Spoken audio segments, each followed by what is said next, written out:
Shazam!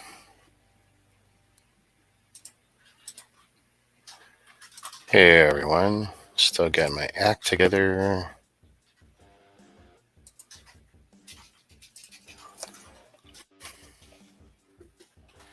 Let's see.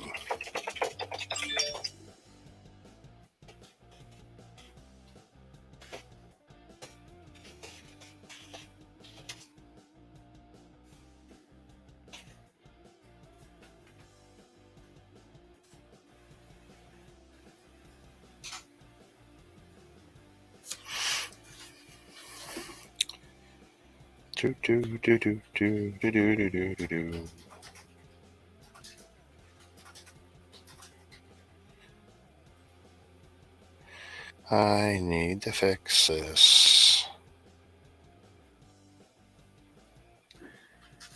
Hey Sadness, how you doing?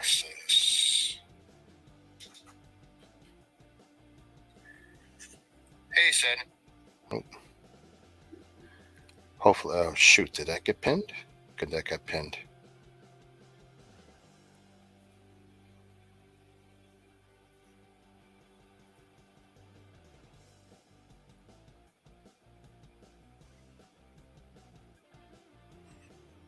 Okay, so I think I got that going.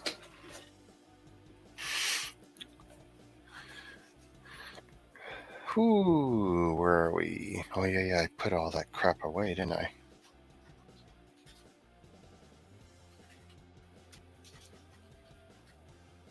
And we're streaming here.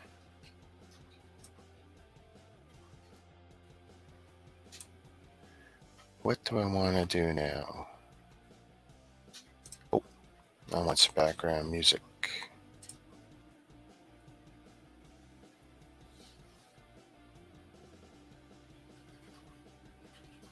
Poor little laptop.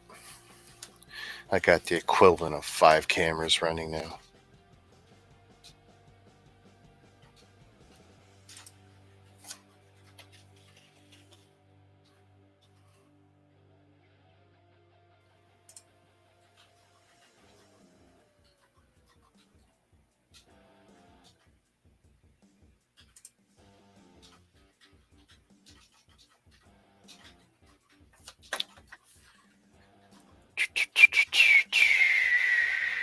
Once I fix this, then I'll be able to see you guys. Excuse me.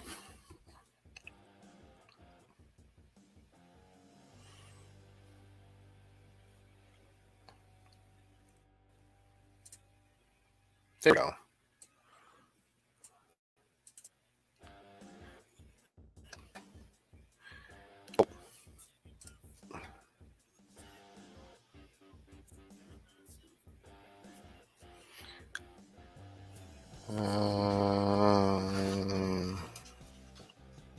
Nope. Nope.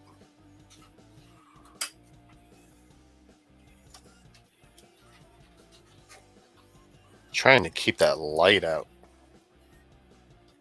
I'm going to raise it tomorrow. It does hang too low. Washes everything out. Let's see.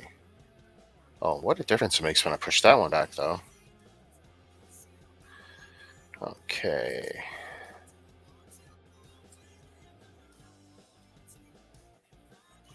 That's the way we like it.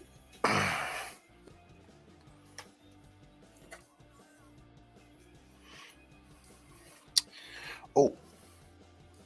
I know. I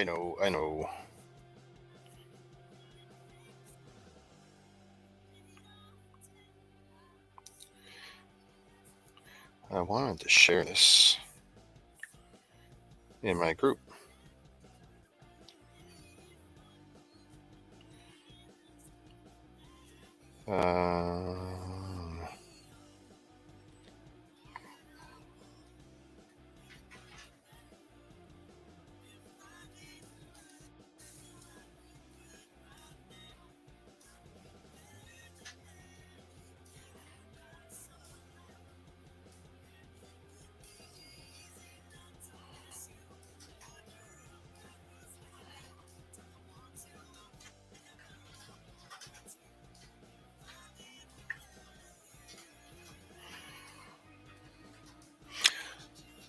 So how you doing tonight, Sadness?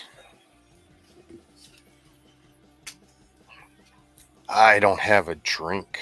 This is awful.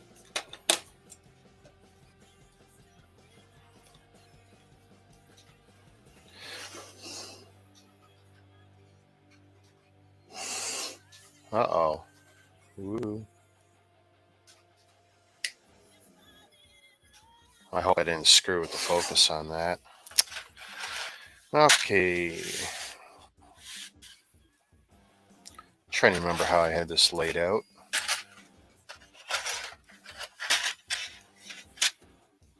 This seems familiar.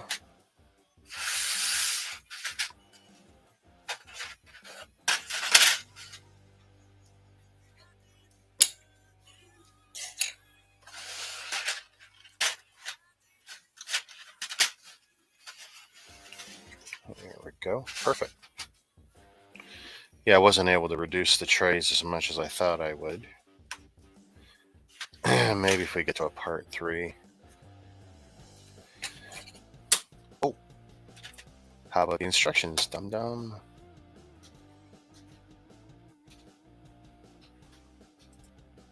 There we go. Won't be able to see the screen, but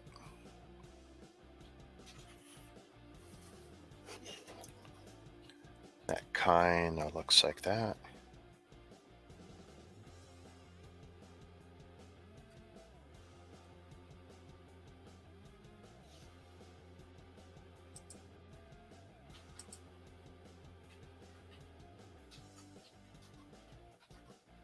Did YouTube take a crap on me?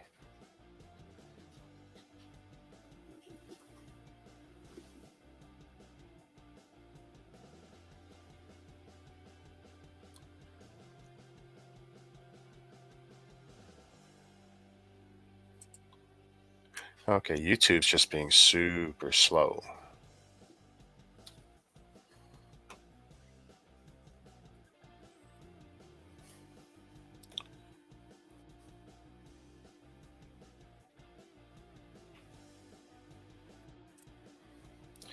Having to get just a little creative here.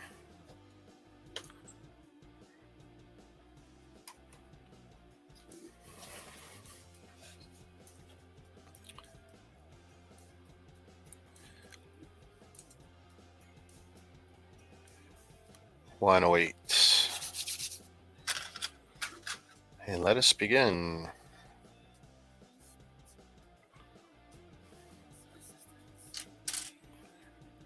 Oh, this is what I did wrong. I'm sitting there thinking, how come I can't see anything?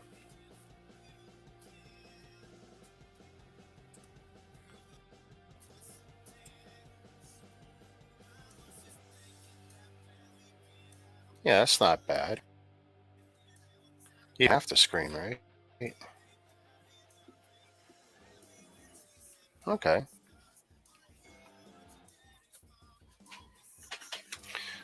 There. Don't think I need to be so high today. Thinking about you.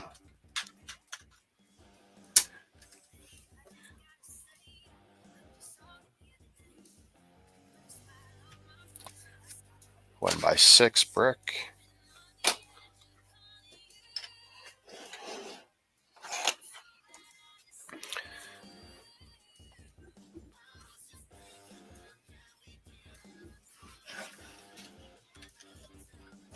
Is this flat? Yes.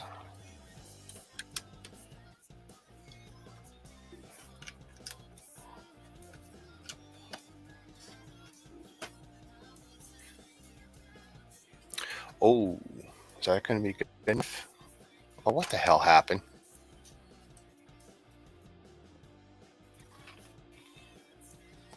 I did want to change the camera.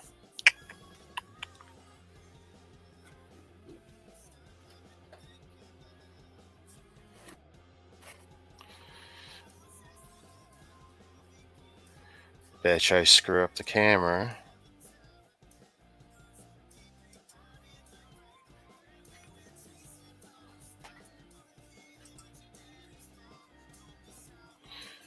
Okay, wrong camera. Oh, with lemon? Yes. Listen, don't make me use the secret word.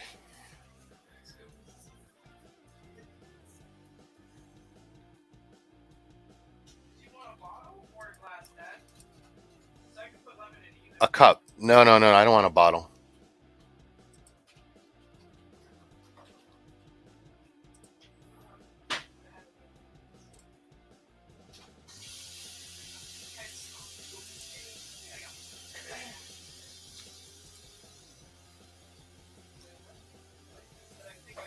If I do this, I'm just trying to make it a little easier.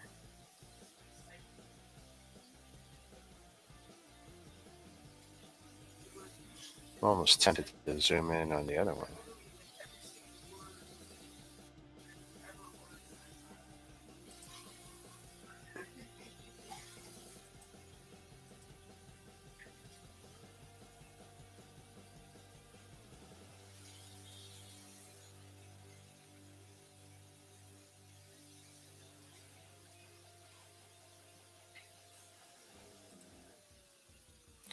Hey, Jordan, Will. Hey, wow, nice.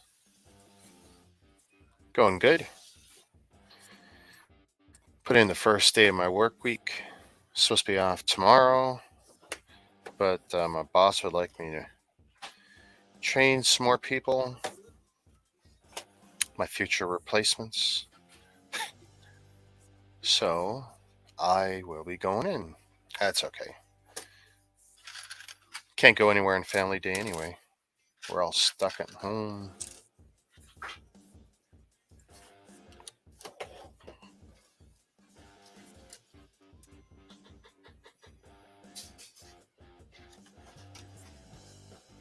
How's everyone else doing?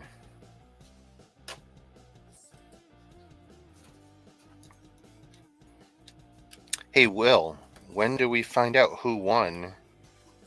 Oh, thank you. Thank you. Lovely data.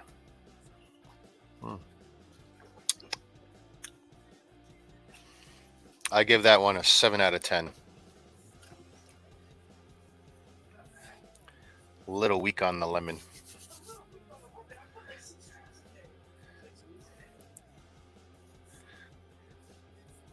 I don't know why you're so stingy with the lemon. I got 2 bottles of it. Cheapskate. It's not like it's coming out of your college fund. Picking on my daughter. Yeah, I wasn't going to. My boss offered it up to me since I've been gone like 2 weeks, and because he already has full team tomorrow. I didn't necessarily want to go in, but worked out. Thank you. Is this the one? Yeah. See, it's the Fiesta, but it had orange radius with mango. You don't think we've had this one before? No, like we've had the blue one, but it has mango in it now, so it's a different one. Oop.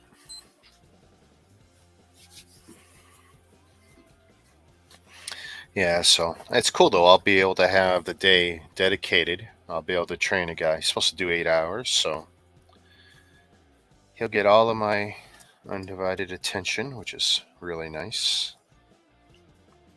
I give all my undivided attention anyway.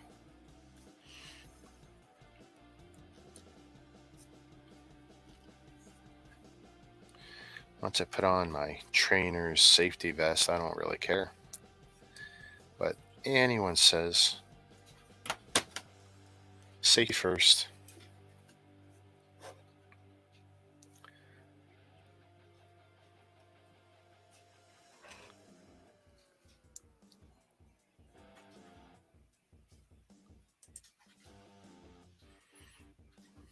Two bricks. Why so far away?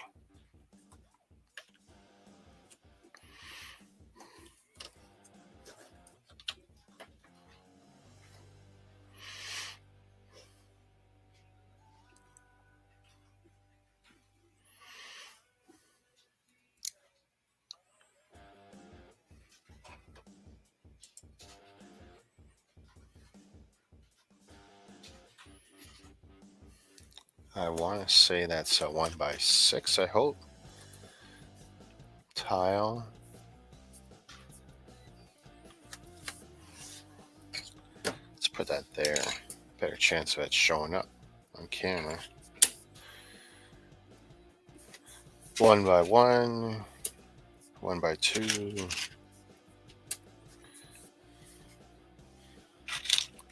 1x2 rounded Technic.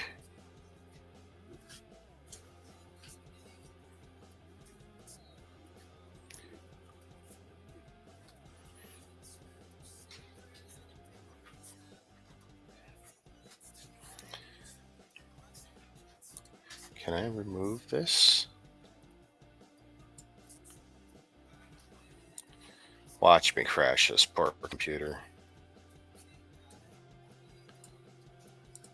It's not even showing up in the window.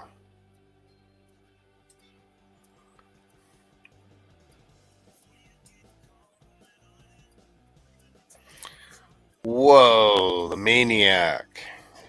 He's alive.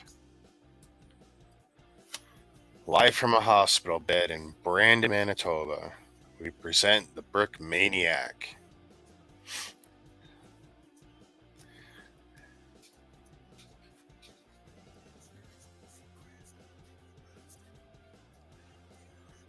Can I make this better?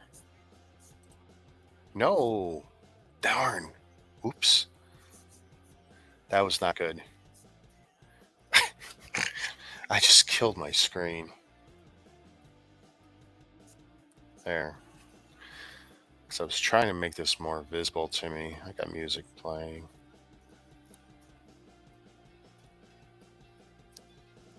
He's got space rabies. That's what he's got. He's lying.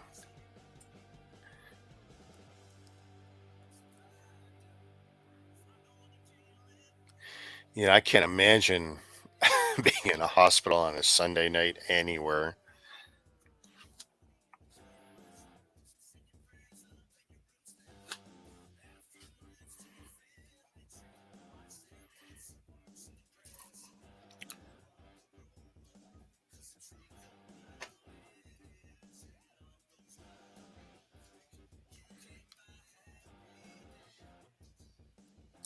I'm just going to minimize that. That's not helping me any. It's screwing me up. 32 inches and still not a big enough screen.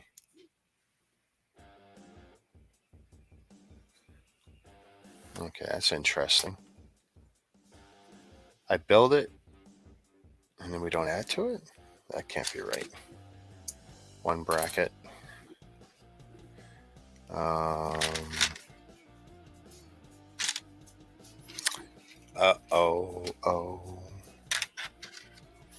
Down bracket, down bracket. This is gonna suck. I see this right now.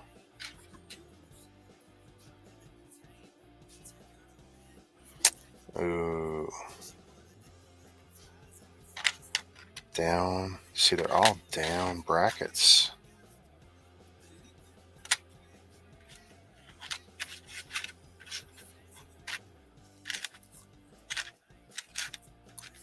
These are ups.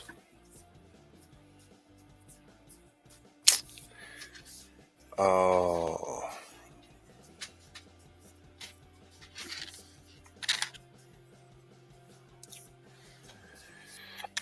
Could be the first kink in the armor here.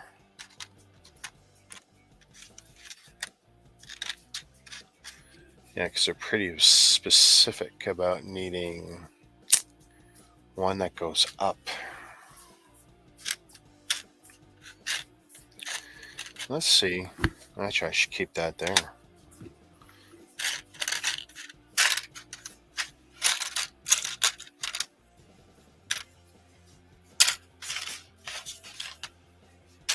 Haha, there we go. They're all over here. We'll put them with the other ones. I probably thought I was smart by not mixing them.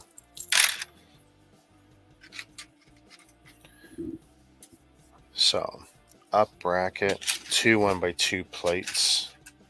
It's that Manitoba air. It's killing you. You need to come to the city. Thin out that pneumonia. Makes you tougher.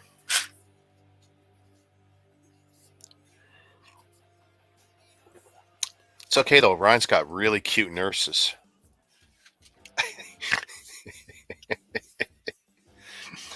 I'm gonna get him in trouble with his wife.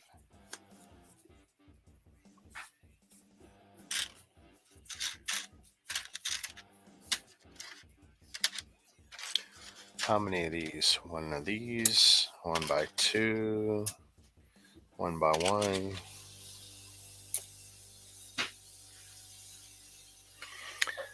I had to shovel the damn driveway this morning to get to the hospital. That was fun. Oh my god. This is just getting worse, buddy. Oh my god.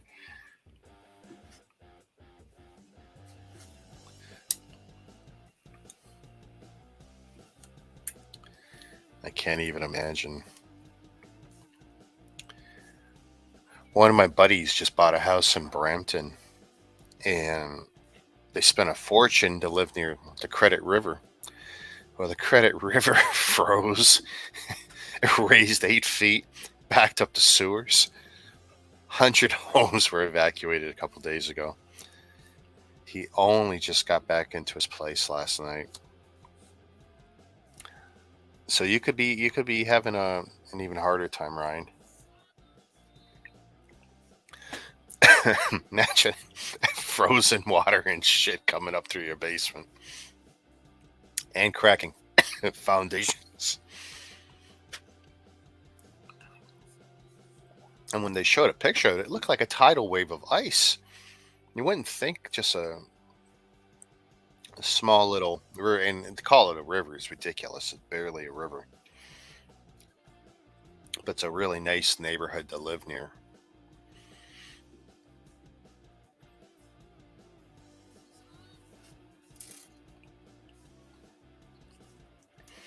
Oh, this is going to be horrible. I just envisioning this piece here.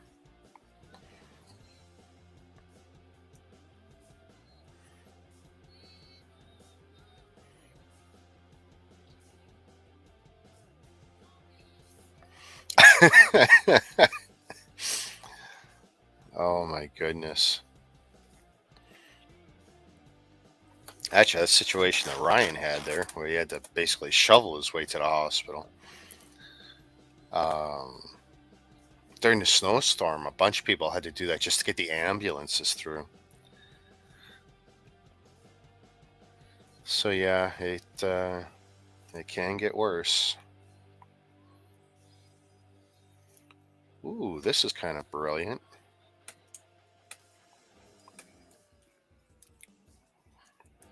Okay. Excuse me. Talking all day did nothing for my throat. I persevered. I would say so, yeah.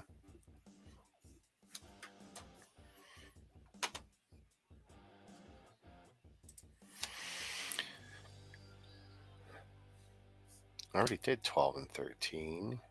How about 14, 15?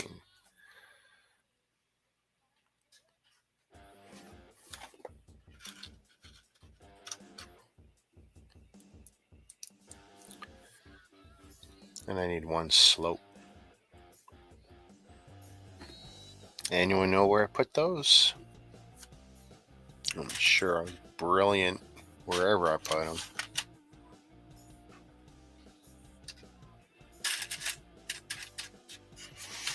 Okay, must be over here somewhere. There we go.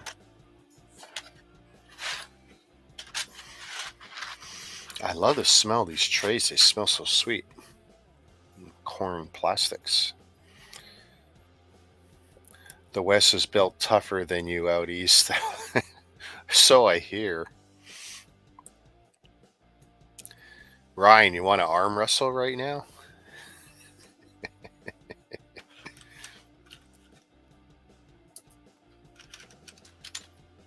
Nope. I need one with a hole in it, I think.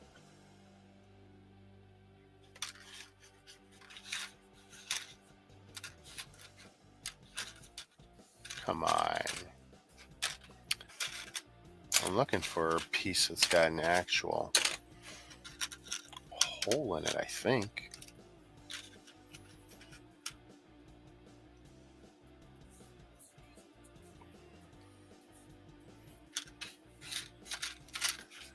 If you tell me I don't need one with a hole in it, maybe not.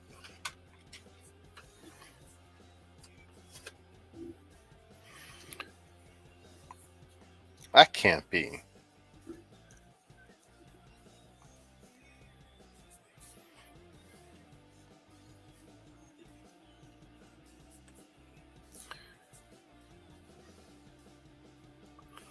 I think they cheated, but I'm going to do this anyway. Let's see. One by one. Yeah, feeling like that too. My family tested positive. Going to try and get some rest. Yeah, take care, Ryan.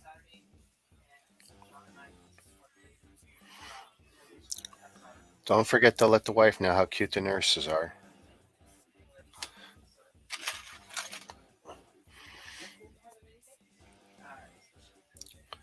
Oh, I hope that connection's better than that. This is going to be miserable. 17.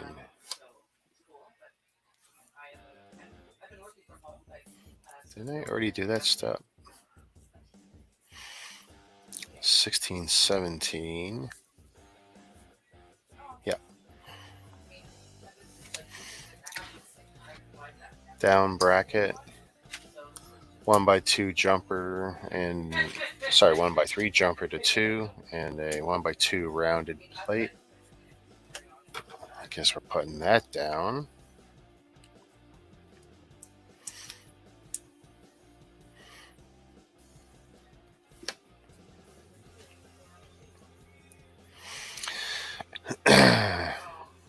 Ryan, did wifey bring you any Lego to build? Might be a good opportunity to get some building done. Use the hospital Wi-Fi. I know they appreciate that.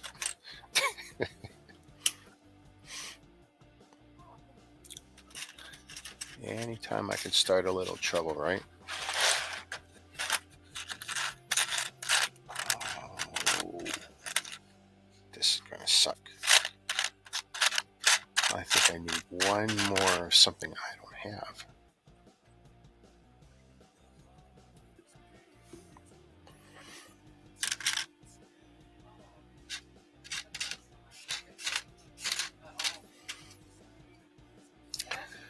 But I probably have it in real bits.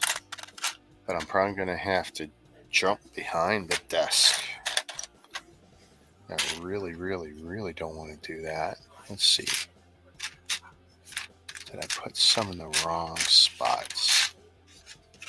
No, those are ingots. There it is.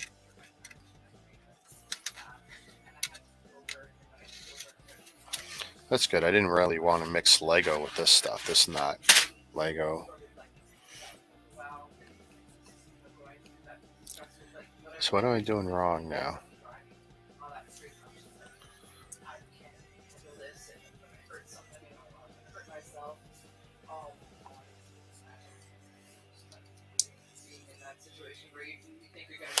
Okay.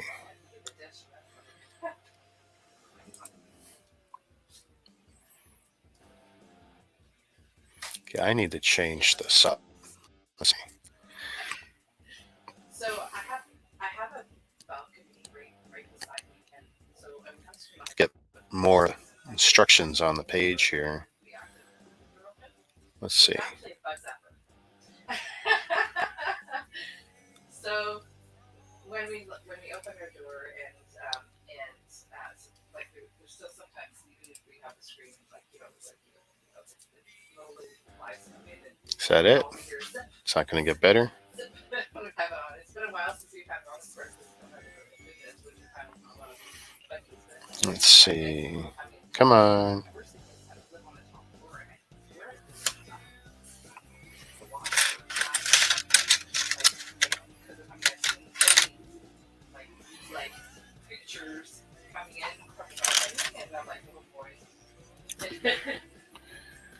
Okay, one slope, 2x2 plate, 1x2 plate. So yeah, it'll zaps them. It like attracts them because of the lighting, and then it can go. And all you hear is like it's just living some crap out because of 1x2. You're like, So what are you sorting? You're still working on the minifigs? sometimes it's about as entertaining because it's like, oh, honey, my phone on the floor. And that thing. Yeah.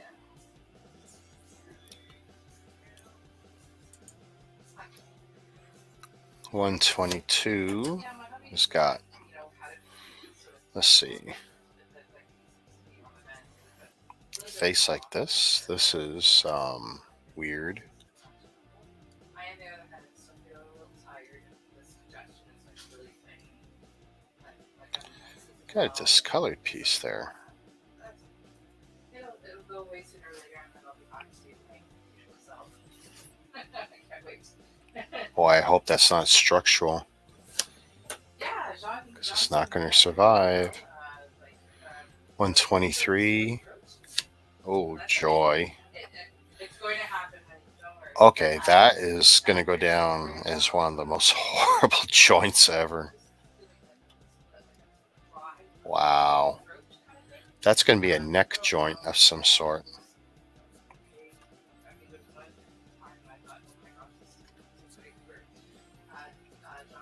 Okay, and there's definitely a mistake of some sort.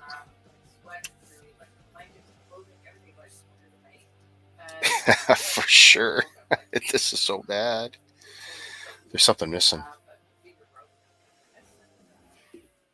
There's just no way. There must be a whole plate missing. So let's go back up. Let's look at this, because I am missing something.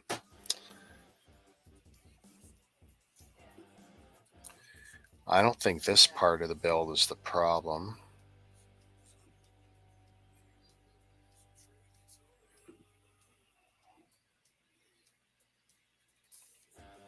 Okay, that looks good. That looks good.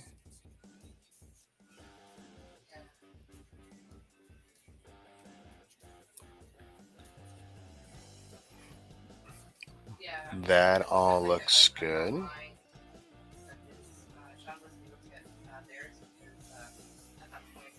And it looks like it needs one more plate. That's what it looks like.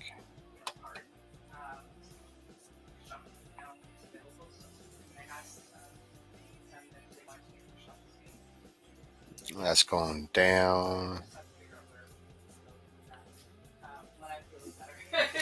You watch, I'm about to make...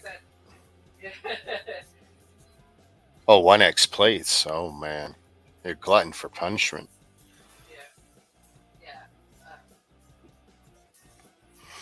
Okay, so right now, that's in place, that's in place, that's in place. There you go. Robotic grinder or something. I don't even know. I'm convinced there's one plate. Bingo. Turntable. I missed a part. I made a mistake. So now I need to fix it. All right. One of those. I knew it was one plate thickness. Something was wrong. So now, how do I fix this? This still isn't going to be strong enough. This is going to be Gundam all over again, where I have to release a fix video on how to fix this guy's build. There's just no way. This whole joint for the neck is going to be supported by something that's one stud thick. Ooh, ooh.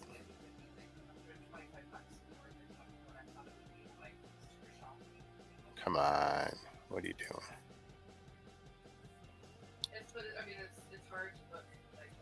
Well, and that's not the greatest turntable ever. Okay. Try this again. turning this way.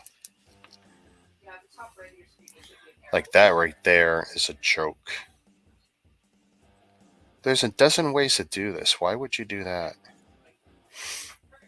Like they try to reinvent the wheel here. Absolutely. Well, I didn't do any surgery on it yet, so let's see. We're trying to go grocery shopping.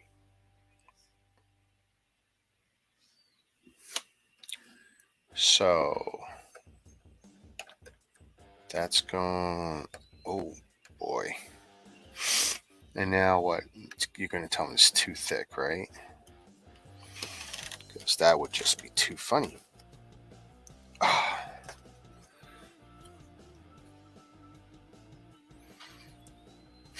I mean, it's a working joint. It works. But it's one stud thick, and I don't know how it's going to stay. Right here. One stud thickness. Right there for the other view. And it moves.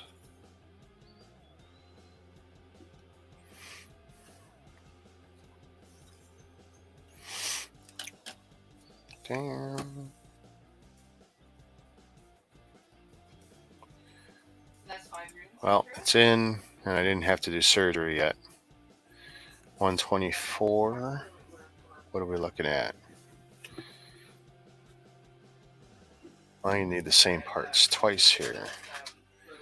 2s, or sorry, 1x6s, 1x2s, 1x3s.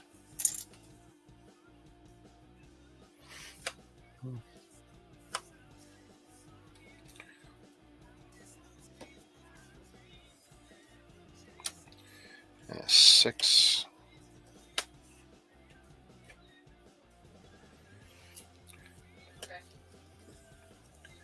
Okay, that's 124.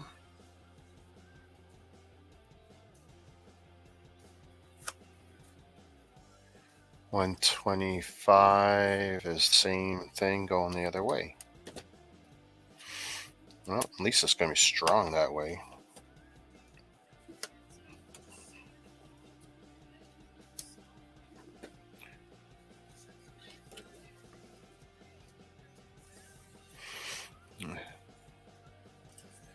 Step 126.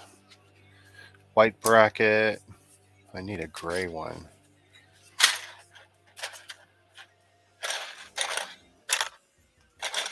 I hope I have another gray one. It's gonna suck if I don't. Uh-oh.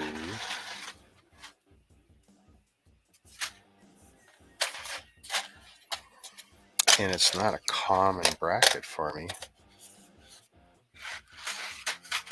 So, look again. Okay, those are all keys. There it is.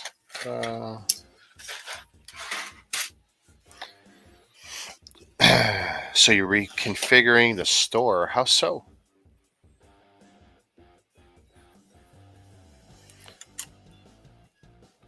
Gray on this side, white on this side.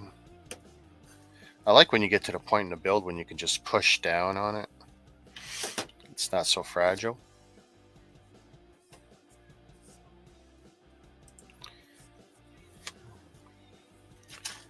Two of the 1x6s. 4 1x2s. I tell you, I paid like $82 or something to fill my RAV4. If the gas prices don't come down, I'm going to start buying a lot of fake Lego.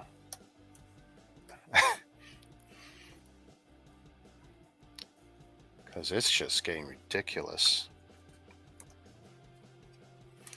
I mean, to think, when it was $50 and I used to worry, should I buy Monster drinks or potato chips? And now I don't buy anything. It's $82 to fill the tank.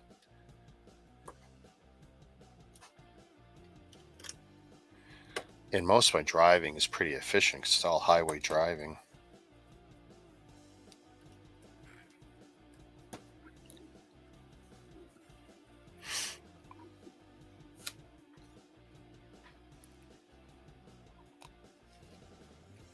I should take one of these trays and just dump some water on it. See if it starts breaking down. Ooh, we have a guest. Yeah, I see. Shazam. How's it going? Good, good. It's not looking like a lot right now, but it's something. Yeah, what's your guys' gas price right now? Oh, geez, did I throw the receipt out? I'll tell you exactly what I paid. $1.59. Oh yeah, Yours is 10 cents higher than ours right now. yeah. Can I? Does it not show me? So I go to Costco to get my gas because it's usually cheaper.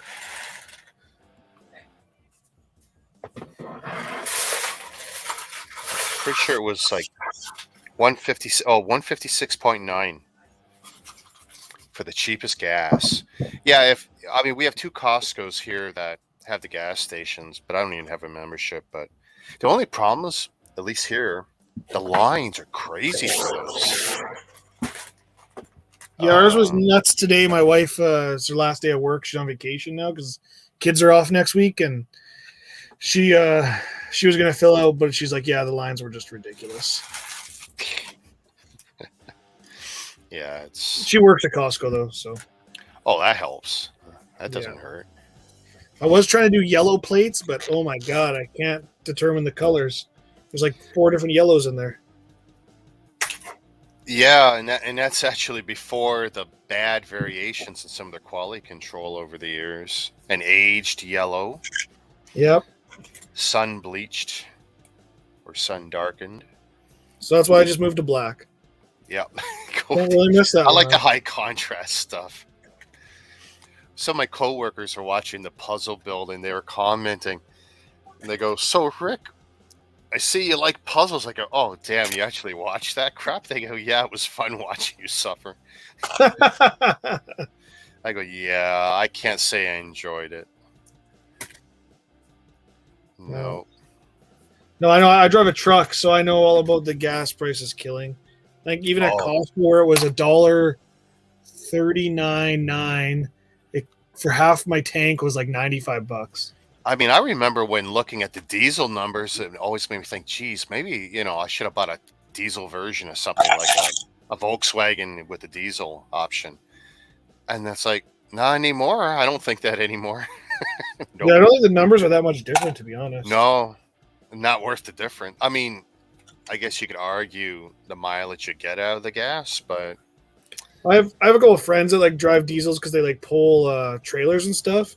Yeah. Okay, I can understand that, but yeah, I just drive to I work about 15 minutes outside of my house. Like I work outside of this Saskatoon, so it isn't that bad.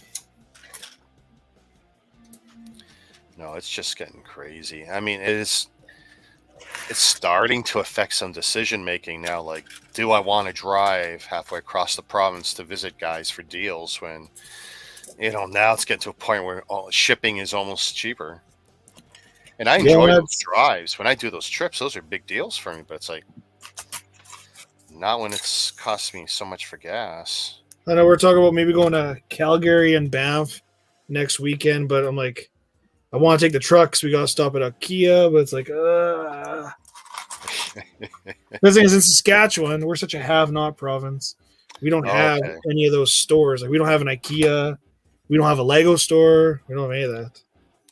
So when you plan trips, you start thinking, "Oh, I can go here, I can go there, and get all this stuff done." Yeah. All my display shelving for my personal collection is all IKEA shelving, and I just have no. Then I had a buddy of mine who lives in Calgary pick up a couple things for me in the past 4 months, so I got to pick up all that, and I got a Buzz Lightyear Lego clock. Oh, no way. Yeah, I've never seen one before. I saw it on Facebook Marketplace. And so I kind of looked, they make a Woody and an Alien too, but the Alien's worth $400 for so it's expensive. Wow. So I paid $60 for the Buzz Lightyear. So I'm happy. Well, that's okay. Yeah. Oh. I don't collect the clocks, but I have a few of them that stuff I like.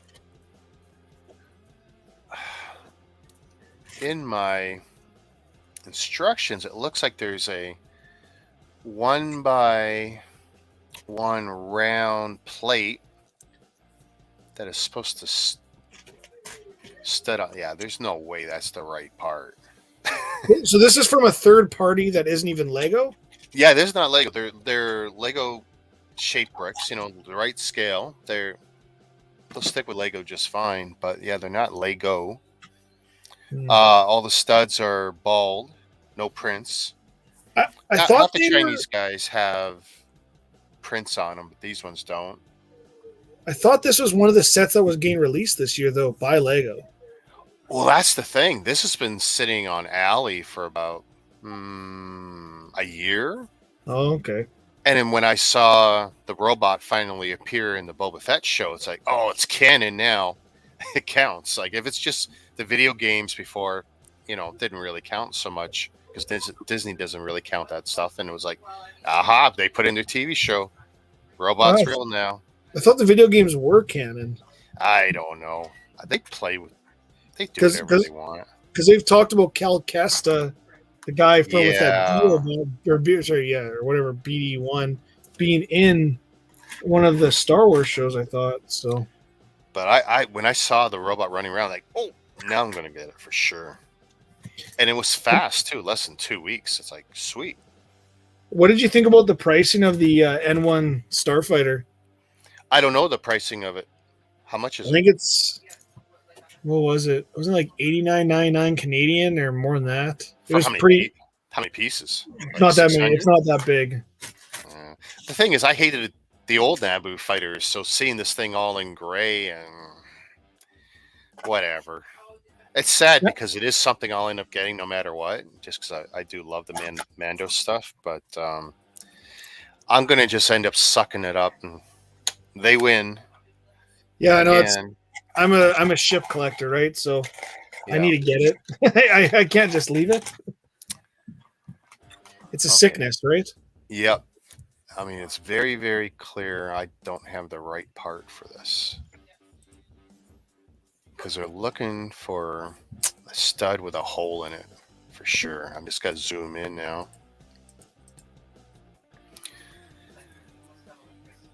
No. Maybe these guys don't know what they're doing. No, that's clearly upside down.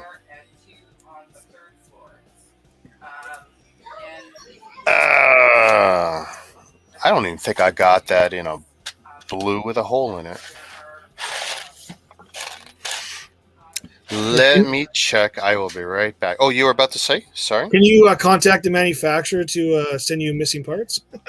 Technically, they tell me I can. Oh, well, there you go. But honestly, my experience with the Chinese guys getting parts, it's about 50%. And even then, like in one case, the guy sent me I needed pneumatic tubes for a build. And yeah, he sent me pneumatic tubes, but nothing that would ever connect to T connectors for Lego. I mean, yeah. I'll be back in a sec. I gotta see if I can find a blue round or even a purple round. I don't really care as long as it's got a hole in it, because there's no way this is going to connect with part they want it to. Okay. Be right back.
3, right? So, yeah. I'm still, just so you know, I am going, I actually messaged the University of British Columbia to see if there's anything closer in the downtown Vancouver area that would accommodate the conference center. And I'm not sure if that's really has to work. So I'll see if they come back with anything cheaper than that.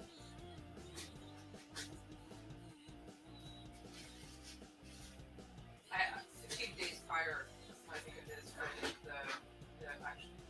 And it says for group bookings, we do require a 50% deposit 15 days in advance of research.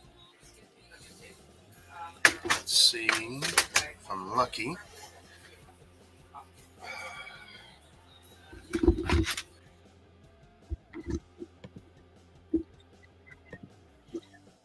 Shazam!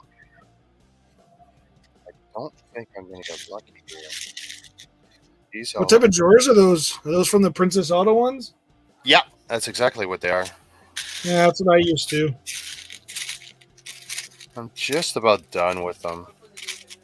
I wish they had separators, but you know what? I've made separators. I've glued some in. I've done all kinds of things. I've done cardboard separators, acrylic ones. Yeah, see, none of these. I was hoping there would be like some 3D printed ones, but there is none in the databases. I've had a friend look multiple times for them and cannot find them anywhere.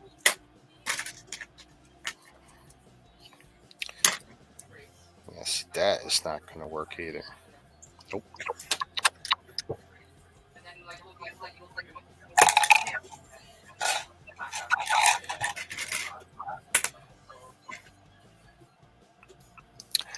Oh. I think this is just another case of an instruction is cockeyed. Yep. Yep. It goes the other way. These dummies.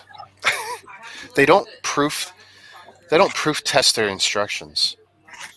They show this it's so there's a white 1x1 round that's got a pin on it, right? Okay. And then they show it going naturally small pin up.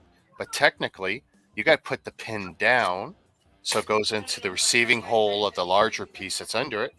And then the 1x1 trans blue or purple or whatever will just stud into that naturally.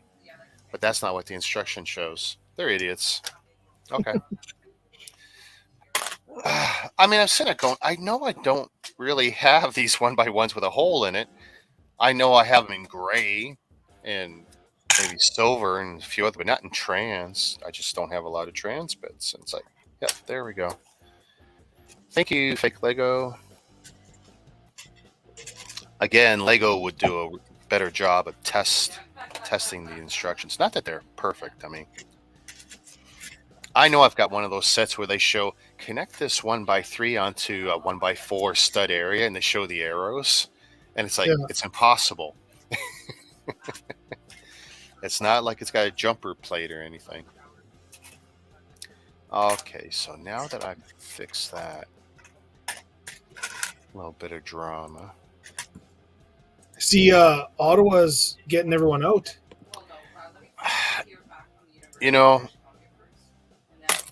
the message, whatever these guys were trying to get, well, I mean, we know what they were trying to get across, but I mean, that got lost a long time ago.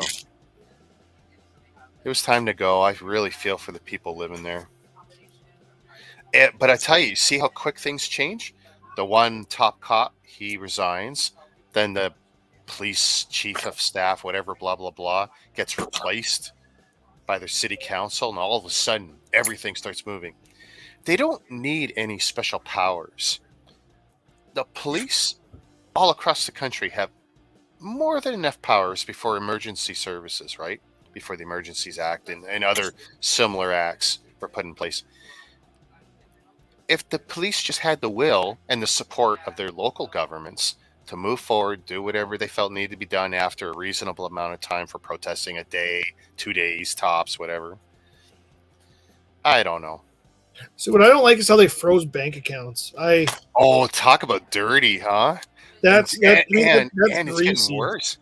So the freezing of the bank accounts, including crypto, that surprised me. They even went after cryptocurrencies, like, haha, decentralized currencies. Good luck, guys. They weren't But going after all crypto though. They're only going after I think 30 institutes that said they contacted about activity in their markets or something along those lines. So sure, so it matters again which wallet you use or which website or whatever. yeah. But it's I don't know. It's too that's a little skeevy for me.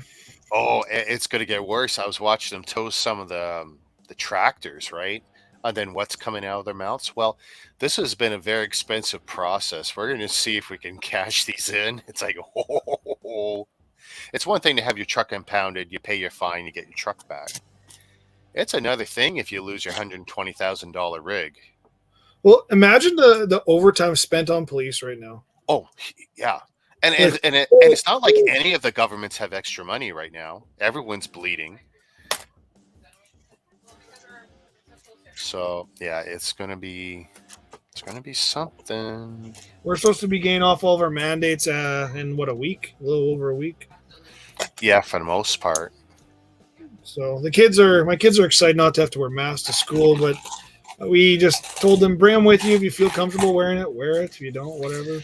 Yeah, we're still gonna have masks for probably at least another month in the GTA Toronto area. You guys are significantly bigger than us, though. Remember? Oh that. yeah, yeah, and just walking down the street. But yeah, I mean, now we can. Some of the restaurants are now 100% capacity. Gyms are opening up again in a big way. You know what? I'm happy to see that for like. So me and my family went out for supper tonight. And we were just talking to the server, and I said, "So have you seen been busier since all the vaccine passports are gone?" And I actually never agreed with the passports myself. I'm vaccinated, but I still just don't agree with. I don't necessarily call it segregation or anything like the extremists call it, but I think that's just a wrong way to do it myself. And she said like yesterday night they were closed at 10, and at 9:30 they were still a packed house, Oh like wow! full to the doors. I said that's awesome to hear. That's good. That's it's saving people's livelihoods. Like in Saskatoon in the past, well even in the past say not even 2 years, say past 4 months, we've had like 10 restaurants, big restaurants close, Oh, and then they get filled in by the corporate stuff, right? So.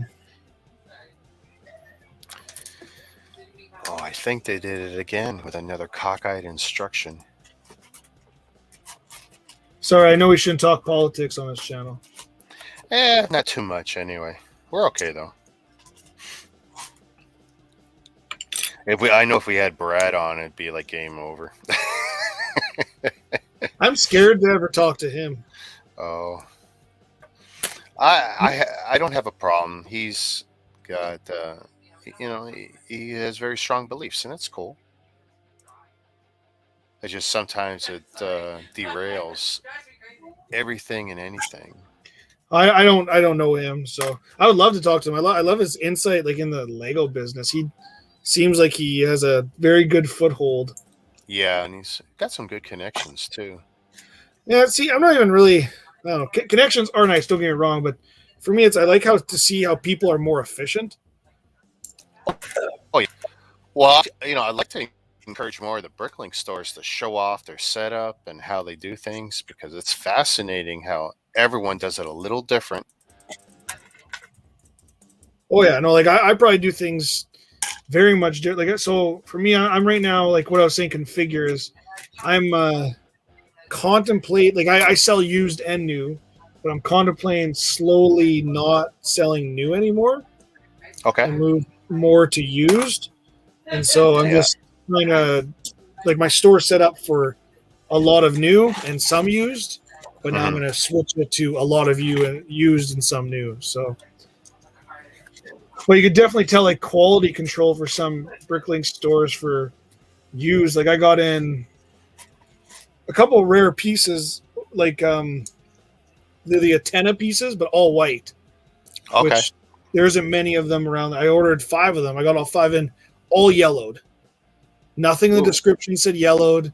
Nothing in the term said pieces might be scratched, yellowed, blah blah blah for use. Nothing.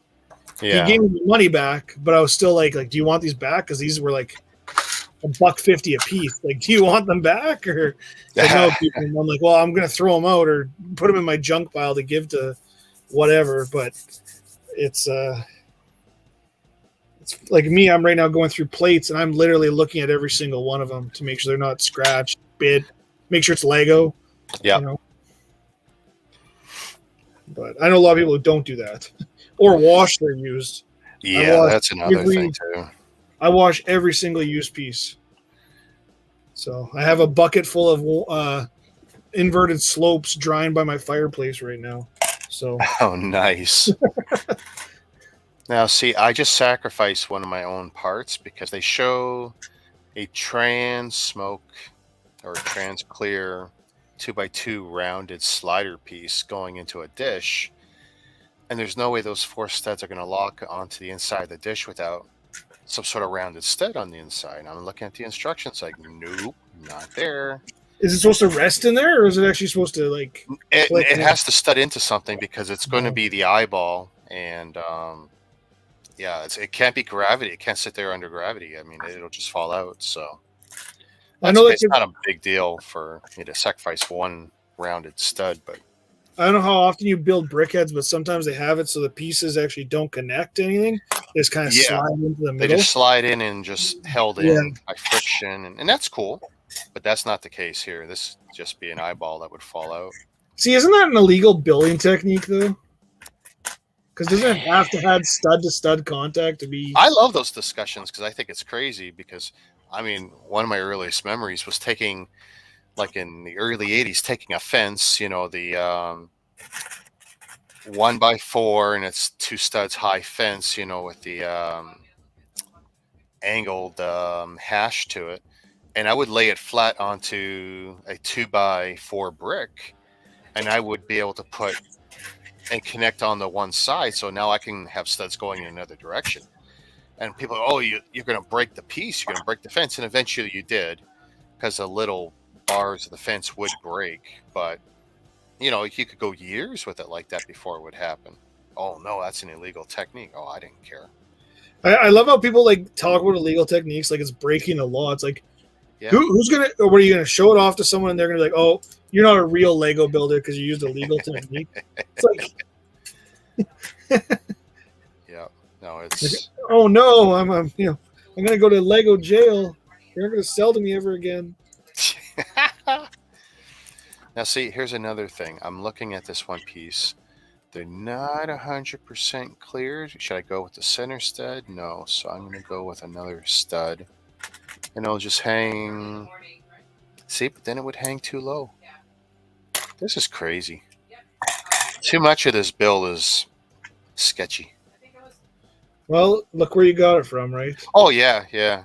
Well, you know, it's a mock or a rip off of a mock, and that's the thing. What works for a guy in his home, and even if you post the instructions, he's built it if you're lucky once, right? Yeah. That doesn't make it a good toy. Well, some of the sets aren't built to be toys anymore either, right? Yeah. If you look at the way Lego has been going the past... mocks are just... Like, I've bought a lot of instructions over the years. I've built about 15 out of 45 sets of instructions. Like, should probably just stop buying Lego sets and just start going through my parts and building all these instructions I've paid for. Because I don't mind supporting some of these guys. Like, oh, that's a great idea. I'll give you $10 or $6 for that. And I got a stack of these instructions and a pen drive full of the PDFs. But the ones I've built, like almost every mock, it's like I just shake my head like, guys, this is nice, but yeah, Lego would never do it like this because it won't stand, or there's always something sketchy. Yeah, I don't know. I know a couple of guys. There's one of the guys I talk Bricklink with a lot that also works for that. What is that? Playwell or whatever. Oh, okay, Jason. Yeah. Well, it's not Jason. It's someone else. Oh, really? Or Brickworks or whatever it's called. JK Brickworks. Doesn't say JK. And then you got Then you got Playwell. That's I think Jason Quiet, Newfoundland, or somewhere in there. Playmore Bricks. I don't know. It's something one of those ones, but he's making an Infinity Gauntlet. His name's Paul, and it looks really good. Like some of the pictures showed. Okay. So, Illegal techniques are only when you put stress on the pieces. A lot of techniques that people say are illegal are not illegal. I'm not thinking like. And that's half the fun is putting stress on stuff. Actually, one of my best stands, the one I made for the Red 5 UCS X-Wing, where I could put it basically practically on one wing. That stand completely warped the crap out of like 4 Technic beams. But it looked awesome and it supported the weight, and I could put, that X-Wing, which is like 24 by 24, 24 wide by 24 long, and I could stick it so it's doing a flyby, and it will sit even on like an Billy bookcase even, and that's only shallow. That's like 9 inches deep. So, hey, I'll do whatever illegal techniques. It's worth it. I have no problem sacrificing the odd brick here and there. see, I don't build enough like mocks. I build mainly just sets. I don't know. I guess I'm boring like that, but Well, that boring is the right word. I get bored like from Lego at points, and it's like that's how I grew and had to try other stuff because, like, yeah, I mean, I think there was 1 year where I managed. There was 490 sets on the shelf, and I managed to pick up like 300 of them, something ridiculous like that. Like that was an expensive year. Jesus. But I got bored of it. And it's not like I built them all. I didn't. But it's like I bought the ones I liked and built some of them, and others are still sitting in the backlog. But it's like, Lego, you're not serving me. There's more. I want more. I want different. When are you giving us a tour of your storage unit? We kind of talked about this like I would say maybe 6 months ago. Ryan and I were asking you. I actually. So I whipped up the iPhone last time I was there, and then I had to delete half my footage when I realized, oh, this gives away way too much information. Like if it's just photos, I can remove the EXIF information pretty easy, like geolocation stuff. But then I was looking at other stuff in my video. It's like, oh, that's really specific. Like I accidentally showed locker numbers and stuff. It's like, oh man, how can I edit around that? And I could blur this and I could do that. And I got to rethink some stuff. You have it insured, so. Oh, that's the last thing you want to rely on. That is the last thing. Those are the biggest crooks in the world. I'm just wondering if I need to make a trip out to Ontario to go see a storage locker or not. I don't know. Could be arranged. But I tell you, my locker probably wouldn't impress anyone. There's definitely. I've bought from some people, and I've met them outside their storage units. Oh yeah, come, I'll buzz you in, and they buzz me through the gate, and I go to the back and the elevator up, and I pick up a box or two, and it's like, oh my god, I feel like I'm in Candyland or something. Like to the point, like there was one guy when he opened the door, and it wasn't a big unit. It was like maybe 6 by 8 feet by whatever high. Well, the gate only, the door goes up 6 feet. He had him up 9 feet inside. Every time he goes, he brings a little step ladder. And he can't actually step into the unit. That's just so he can reach up inside the door and start pulling out a few boxes strategically so he can pull out. And he knows where everything is in there. And this is all Lego? All Lego. Man, 100% Lego, this guy. Yeah. Well, did you see that lady on Facebook selling her like dad's collection? No. So I think she's in Alberta. There's like she has made a specific Facebook group. She's selling her dad passed away, and he collected old like I would say like the creator sets. Okay. Like, I'm talking like expensive sets. Yeah. But the collection, amazing. Like I'm not a vintage Lego guy at all, but like the stuff that they had, holy shit. And she was asking top dollar for it all, which whatever, you gotta do what you gotta do. But like, holy, she was selling stuff.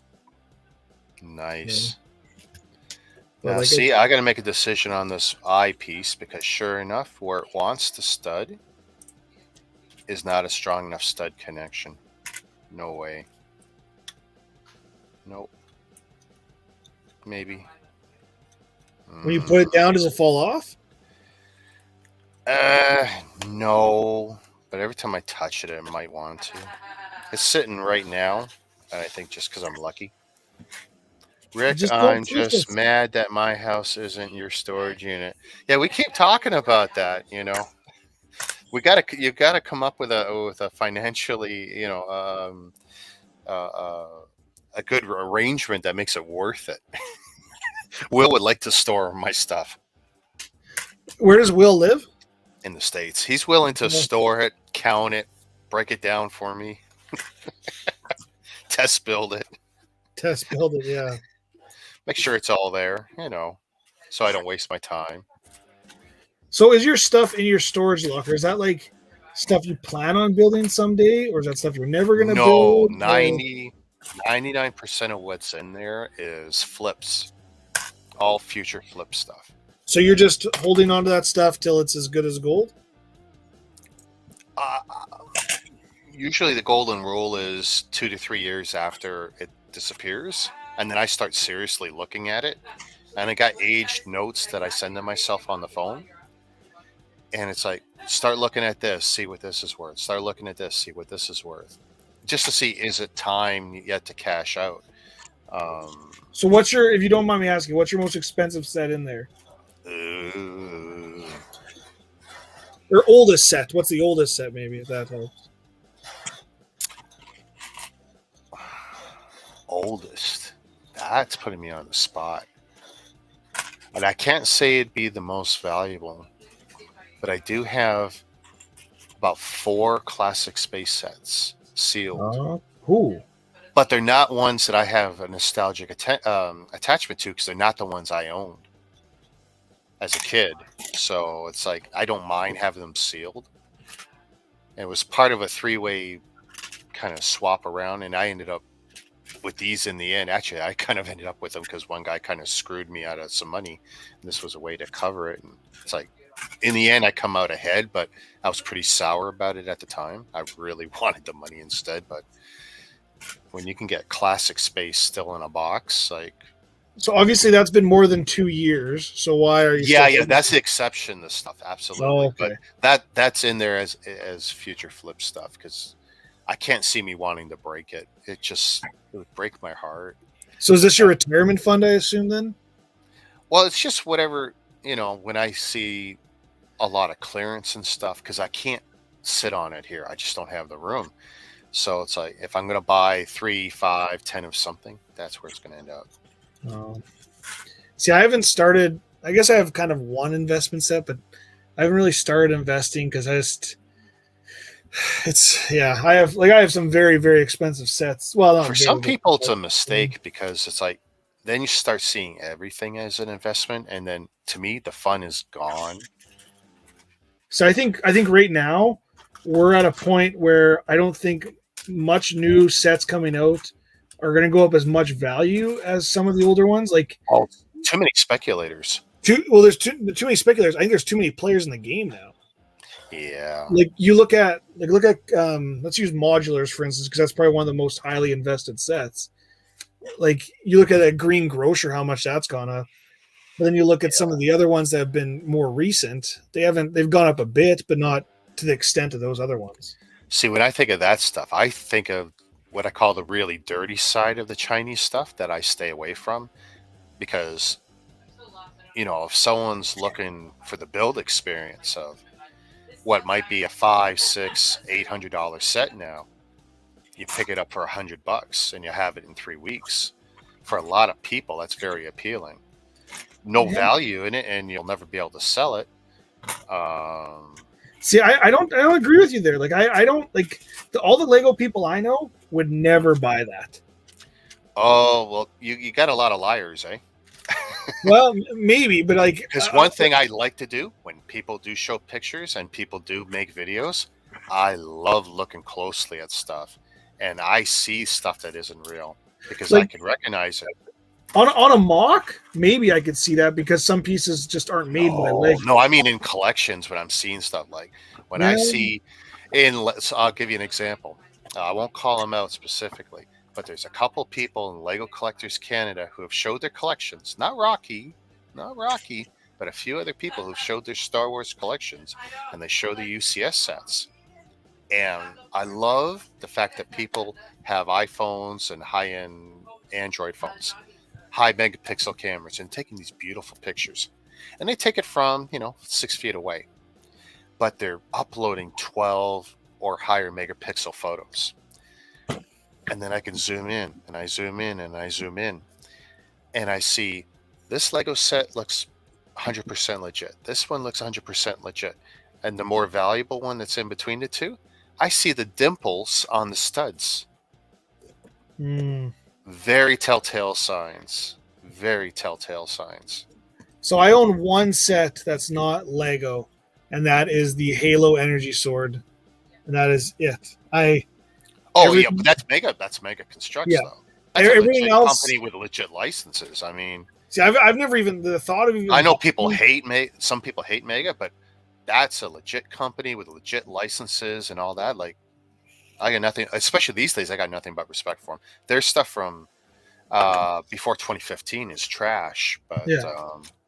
Well, they just get some licenses that like Lego doesn't get, obviously, like Pokemon and Minecraft Halo and Call of Duty. Pokemon actually surprised me because like I don't see anything in Pokemon that Lego couldn't do, and why not? It's not like it's terribly violent or I don't think there's sexual overtones or something that would make it inappropriate. At least I don't think so.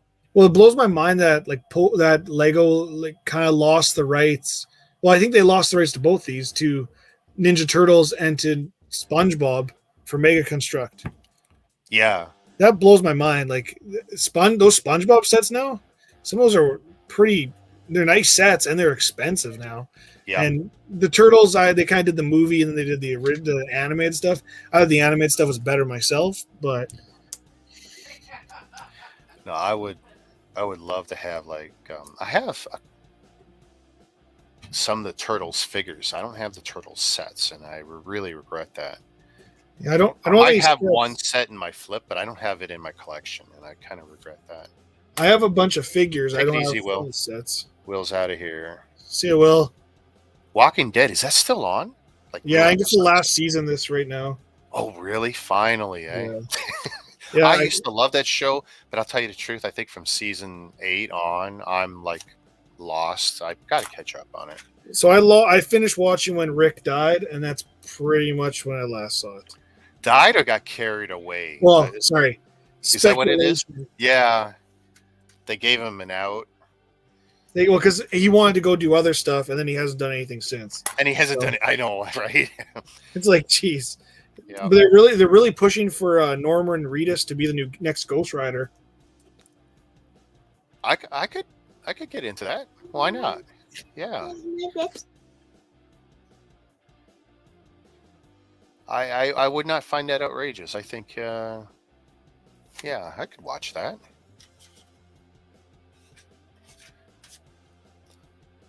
But I'm most of the mindset, like, you really have to screw up the Marvel Universe stuff for it to be horrible. Well, so me and my friend were having this discussion yesterday just about So did you watch Peacemaker? Not yet. And Okay. I'm a pro wrestling fan, and like I can tolerate Cena. I haven't watched it yet. I intend to. But So where would I find that right now, though?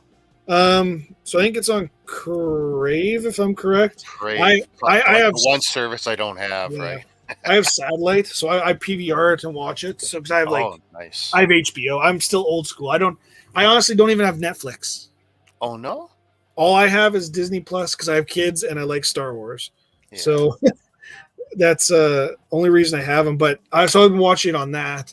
But they did it like James Gunn's the director, so obviously he has a certain style that works really well. John Cena plays the role believably. Like he's kind of like, you look at him and The Rock because they're the two movie guys, right? Yep. And The Rock is very he's pigeonholed into one specific type of role, the tough guy, the big guy. And I think John Cena's going to do the same, but I think he's better as a comedian, to be honest. As a comedy guy, because you know what, he doesn't mind doing his self-deprecating stuff. What was that one where he played a parent, and he was just so funny? That wasn't that the dad one with like Mark Wahlberg and Will Ferrell? There's that one, but he was at the end of it. I don't know if he was in the actual movie too. No, there was one where he had a major role throughout the whole movie, chasing after his teenage daughter. Oh, cock blockers. Yeah. Oh my God, that was funny. Or blockers or whatever. It really showed his comedy chops. Yeah, and like in like the Suicide Squad movie that he was in was not that great to begin with, but like so back to like the DC universe compared to the Marvel universe, the new Flash movie is supposed to be coming out, supposed to help reset stuff. Oh, so really? it'll be really interesting to see what happens there, because like, so first of all, Henry Cavill's done playing Superman, so now you need either a new Superman or you don't have Superman, and which is going to be impossible to do. But well, doesn't that suck? Because I really thought like, he was perfect. He made it. He was perfect. Yeah, he's perfect. Ben Affleck is Batman. Thank God he's gone. I don't like Ben Affleck. Really? You don't like Batfleck? Okay. Well, I'm not a big Batman. Like, I thought Christian Bale was good. The new one with Robert Pattinson is like not even related to the DCU. I don't know how I'm going to sit through that, because I can't even look at the guy seriously. I know, but it's supposed to be it's supposed to be like a horror movie virtually, right? I hope so. I hope it's different, and I hope I'm wrong about all my prejudgments on it. Well, see, this is where me and my friend had the difference was I thought the CW stuff wasn't bad. I thought I thought Arrow wasn't bad, and I thought Flash, the guy who played Flash actually played it, I thought, decently. But he hated it. He's like, the CW stuff was terrible. I'm like, compared to the Justice League movies. Hi, Aaron. How you doing? Really. So Aaron's afraid I'm going to forget him. He always comes. Do you remember me? Yes, Aaron. There you go. Welcome to the stream. Yeah, I never got into the Arrowverse, but I like the guy. And I've probably watched the wrestling show he does. I think it's on. Is it on Star? I don't know. But he did impress me in his wrestling. He wrestled a few times, and he did good. He made he took it seriously. Well, he's in a TV show where like I don't know if he owns a wrestling promotion or him and his dad do, and him and his brother wrestle in it. It's the other actor, the main actor in it is. Did you ever watch Vikings? Vikings, okay, yeah. Okay, so do you know the guy who plays Bjorn? He's also in what's the other one? Grown Ups. He plays David Spade's son in Grown Ups. Okay. I don't know his last name, but I think I got it. He's in it too. He's the brother of that guy, and they're like, I don't know. I haven't seen it yet. It looks interesting. I've been watching kind of some weird stuff lately. So I've been watching a show called Dave. Dave, haven't heard of that. It's about a rapper, Little Dicky. I don't know if you ever heard of him. I didn't until I heard the show. My friend suggested me to it. It's not PG. Let's put it that way. And it's funny though. Like some of the stuff they say in there, you're just like, what? And then that Pam and Tommy came out. I want to see that. It's interesting. Sebastian Stan and that. That's on Disney though, isn't it? Yeah, it's on Disney Plus. Why? How? I mean, because it's through Stars. Is it through Stars? Okay. Yeah, but it's on Disney Plus, which I find again hilarious as well. But it's actually it's pretty good. I haven't minded. You know, Seth Rogen's in it. Nick Offerman's in it. Okay. Who else? Andrew Dice Clay's in it. Really? In one part. I've only seen him in one part. See, I feel like a dinosaur when I think of Andrew Dice Clay, because I remember him as raunchiest when he was a superstar selling out stadiums. and every other word was a vulgarity. And then he became a father, I guess, right? And cleaned up his whole act. And it's like, no one wanted to hear or see him be clean. Well, And see, then I know he tried to dabble again with the old stuff, but it's like, grow up. I mean, because now you just seem like a dinosaur. like a dinosaur, literally. It's like, So I first time I saw him was actually Entourage.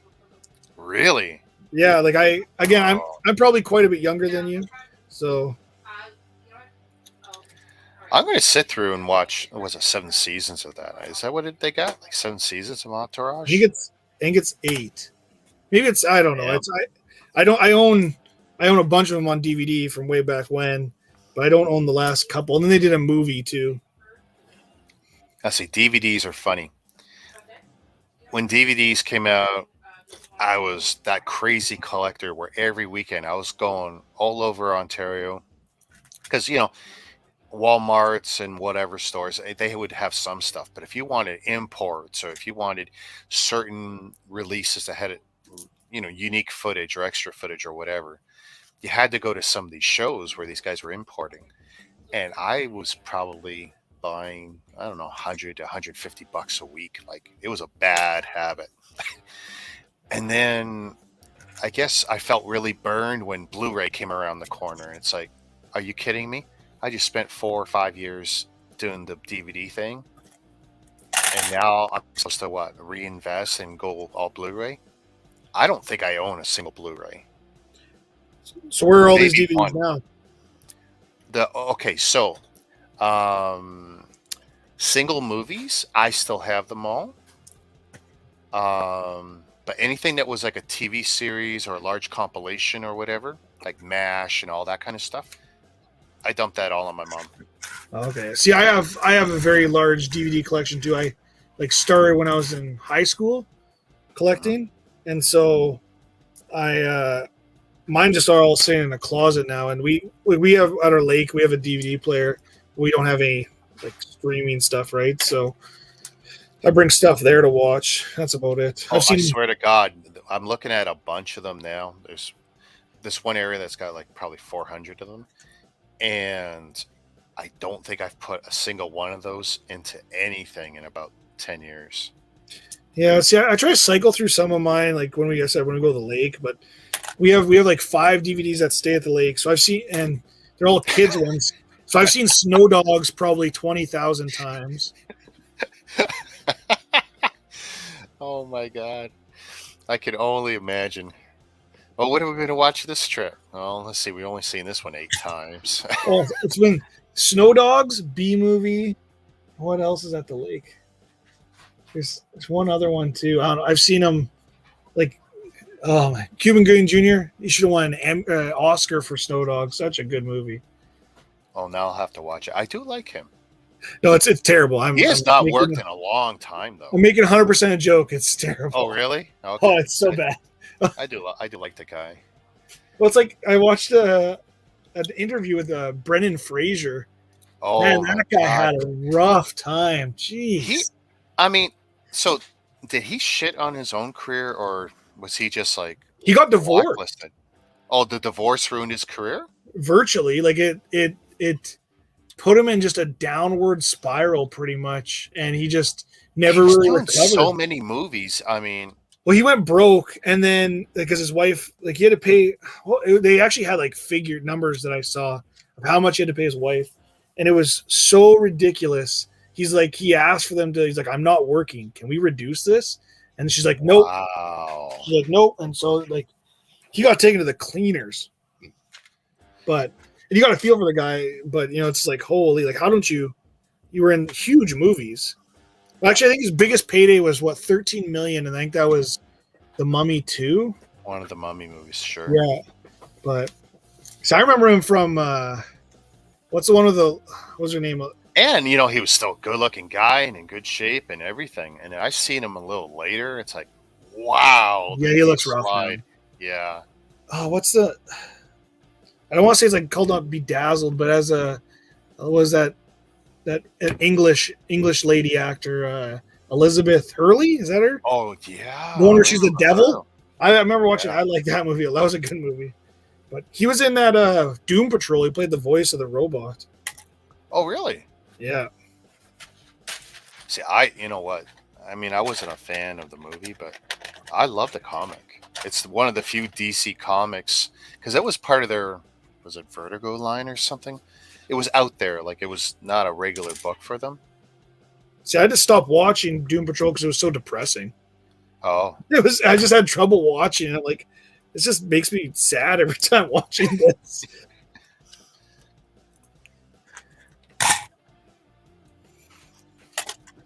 I heard a rumor that what's it called? The Bad Batch season 2 might come out before Kenobi. They just haven't announced. that'd be okay. That'd be okay. Because I really don't want to wait till May. I know. don't want to Same. wait till May to get my next Star Wars fix. That Kenobi, I think, is going to be real. Actually, you know what I've noticed? So I love this. This is again Lego speculation. I love. So I've been selling all of my Kenobi figures fast. Really? Oh yeah, like in about 2 weeks' time, I sold out of all of them, and I probably had 10 of my new and my used. So you think there's going to be a huge crash? Well, I don't think it's going to be a crash. I think it might be a raise, but you look at like when Cad Bane showed up in Book of Boba Fett, that figure skyrocketed. The Pike, there's only one Pike figure ever in Lego. Yeah. That figure skyrocketed. So it's now the Cad Bane, if I remember right, I know there was 2 sets, right? Because I got them both. Yeah, there's 2 different versions, and are they different versions? They're not the same figure. So one of them has that breathing tube thing around his neck. Right. The other one doesn't. One's like a one with Coruscant guards, and the other one's like a bounty hunter skyhopper or something like that. Yeah, I got this gray ship. I built it probably early last year. And that's the one with the Coruscant guards, right? The blue clones? Yeah. That's the one with the breathing tube, I think.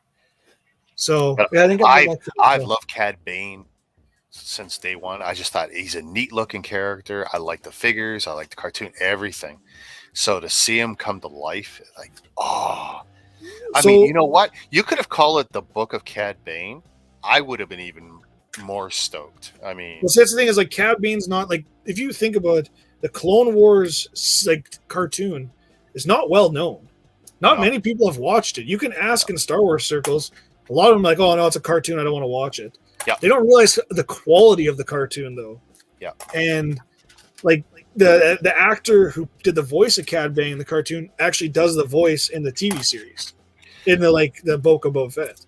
I've liked almost all the cartoons that are Star Wars related, with the exception of the Legoed ones.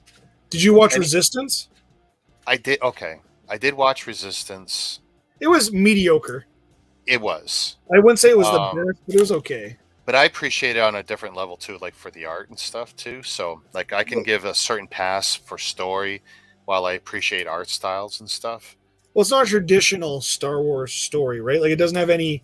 The only connection it has to the rest of it is the First Order and Poe Dameron.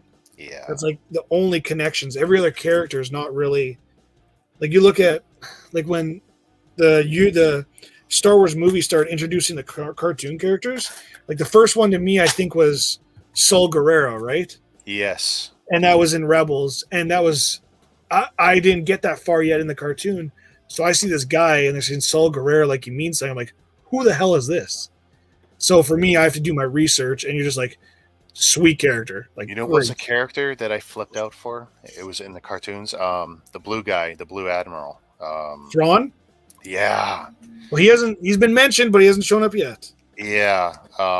He'll be in something. They got it. They got it. Thrawn, like even that. Look at that figure. Whoo! That's a rare figure too. That's an expensive one itself. Yep.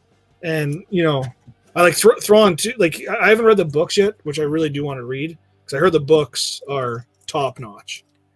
Well, this is what pissed me off with the acquisition originally, when they were crapping on this and that, and this will be canon, this is not. Like, so much of what made Star Wars great when we didn't have the movies was all these great comics, Marvel, Dark Horse, all the novels, so many good novels.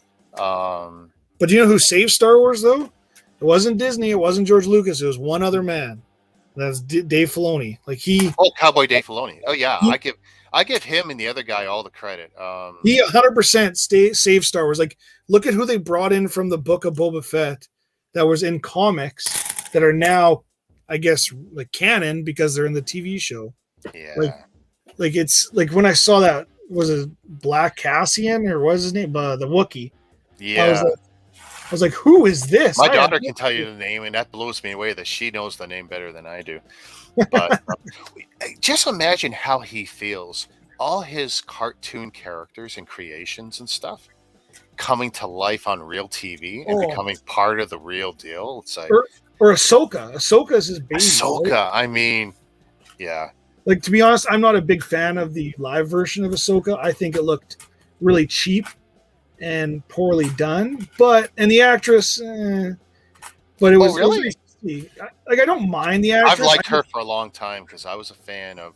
She was part of a sci-fi show that only had like 13 episodes. I was really into, and a movie. What show? Oh man, because it sounds kind of familiar. It was like a sci-fi western kind of show, with this actor Nathan Fillion. Because it wasn't Firefly, was it? Firefly. Oh, it was? Okay. I never saw that. I thought she was in something else, but I don't know. Pretty sure she was in that, and it was short-lived. And the whole Luke thing bugs me a lot too in Book of Boba Fett. I know everyone loves it. I see the CGI. It just yeah, you can't separate yourself from it. But you know what? I wanted Luke and all this stuff to come back. I will choke on whatever they give me. Like, yeah.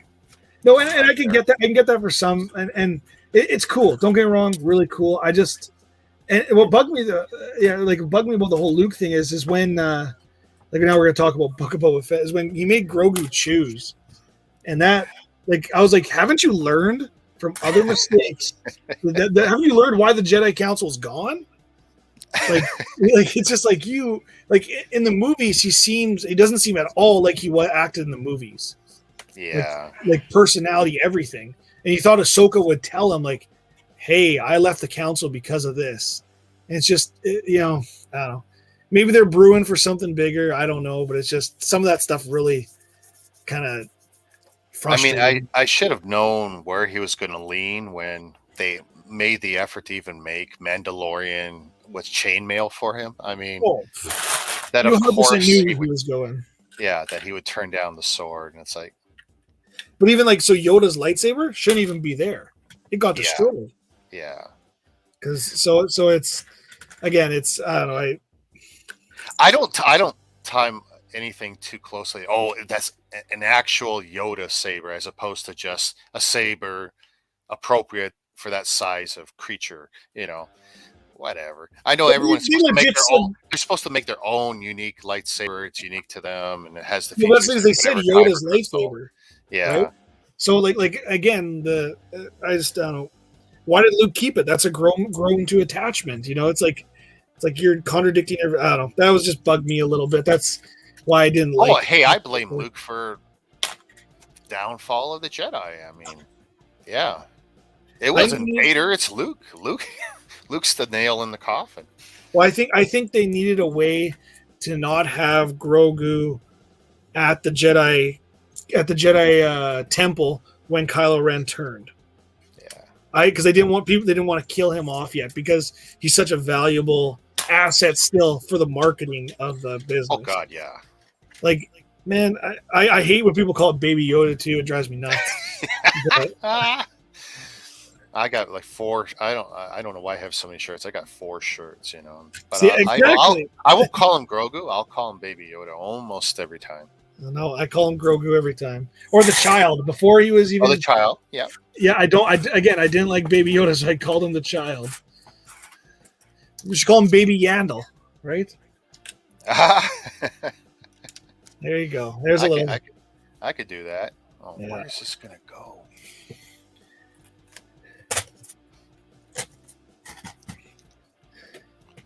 See, I don't understand. Why would you build it like this when you could build it stronger? Yeah.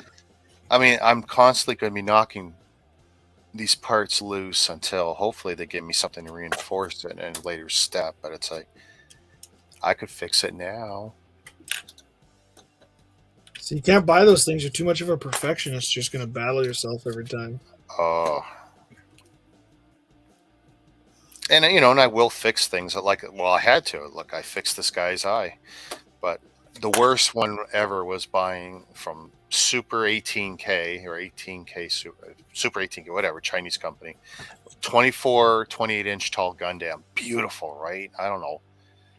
2,800 pieces maybe. And it is a beautiful build when it's done. But it is trash to build it the way they tell you to build it. You'll never get it to stand. It will fall over. It's crazy top heavy.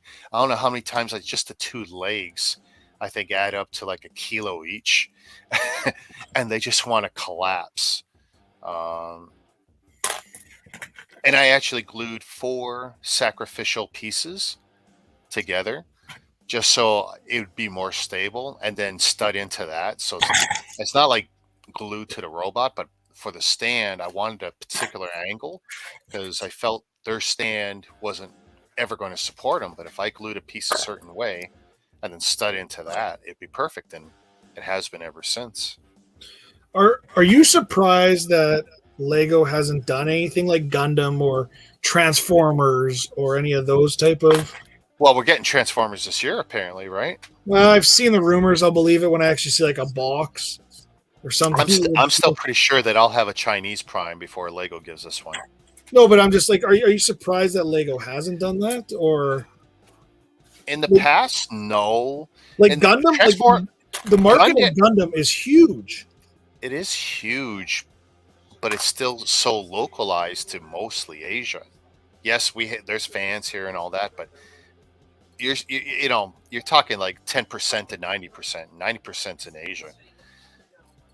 Yeah, but even then, look at the population of Asia, though. Mm-hmm. Like, you'd still sell tons, and but only now Lego's cluing into doing the localized, regionalized stuff, right?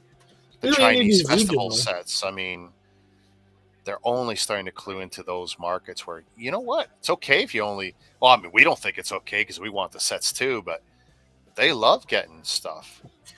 I mean, I got a Canada Post truck that no one would care about, but we love it, Yeah, that's one of those another rare sets. I have a friend who has a sealed one of those. Oh. He's that's his like pride and joy. Yes. I want to get the tractor trailer. I only have the box trucks, the van or whatever it is. I want to get the tractor trailer. Again, I'm not a vintage guy, so for me, it's kind of lost its appeal. Well, it's you're talking 100, 150 pieces max, maybe even. Yeah, but might not even be 100. Oh, and then what you're going to spend per piece is ridiculous. So unless I trip over it, yeah, it's not happening. Oh, that Sadness or whatever is saying that Bandai Namco owns the rights. Yeah, but Bandai has sub-licensed all kinds of crap, and you get the right heads in a room together and show them the money. I don't see why not. Fictionalized violence, whatever you have in Gundam for violence is not any worse than anything else they've done. So, well, it's like the whole story about the Star Wars CMFs. Why can't they do Star Wars CMFs? And I saw M&R's video about it, how they just don't. But obviously they haven't done any yet, so they're doing it for a reason. It's got to be some contractual thing. Like Star Wars CMFs would sell like crazy. Oh, it would destroy everything. Yeah. It would be the highest selling CMF. And maybe that's the problem. It would cannibalize the rest of their business. I mean, like compared to what, Black Series and stuff? I just look at Lego losing like a lot of their fans to everyone would just buy the figures. I mean, we already know figure collecting is just, I think it's so much bigger than every other type of Lego collecting because you can store figures easy. People love them. They're cute. Even people who don't do Lego at all like the figures, especially if they're themed, right? And you get minifigures and Star Wars, like, yeah. Yeah, but what's the difference between those and say the clone packs or the Hoth packs? What, there's a little build in it? That's the like. If you think about it, like it's you don't need to release. Like you I would say release- I've got every battle pack, right, and I would gladly give up all future battle packs if they would just give us a continuous run, series after series of character minifigs. See, I don't You think know, you need to do give us series. a wave of Jabba's desert figures. Give us another wave of, whatever from Hoth. I mean, we would just eat them up. Well, they don't even need to do an army building type thing for the CMF line. They could just do one-offs, release another Plo Koon, release another Pong Krell, release, do a Jedi line. You know what I mean? Oh, I tell you, that Palm Krell, that's the one with 4 arms, right? Yeah. What a great figure. Oh yeah, I've had a few of them, and yeah, they're nice, like a cool figure, and it came in a great set in that Headhunter. Like I love that set. Yeah. But the Headhunter, that was an interesting grab for me. Me and my daughter, that was a Kijiji deal for me. I ended up going to a flower shop in Toronto, and this old Asian lady, she was there, and this for you, and I go in there and grab it, and looking around her store, and my daughter's looking around the store. But that was one of the more interesting pickups I've ever done for Lego, was to go to a flower shop, and I don't know if it was really her or if she was fronting for her son or something, but which is very possible, because I've seen that plenty of times where I make a deal with someone and they're not the ones I'm dealing with. And I don't really care. As long as I get what I think I'm getting and I got it home, opened it up, it's like, yeah, it's all here and the figures are great and it's all legit Lego. It's sweet. see, I wasn't going to collect any of the Clone Wars sets. Like I mainly have the original trilogy and then the Skywalker saga ones, I guess that's what it's called. And then a couple, like Rogue One is my favorite Star Wars movie. It's because I love ships. So in the ship battle is great, and the battle on Scarif, unreal. To me, visually, it's a beautiful movie. Oh yeah, and like the story, they don't make it so you're attached to the characters, but they aren't around that long, right? And they're only in that show. Yeah, I get it. It's a whole movie that's based on one line from the scroller from Star Wars, but it's like, couldn't some of these guys get away? I mean, yeah.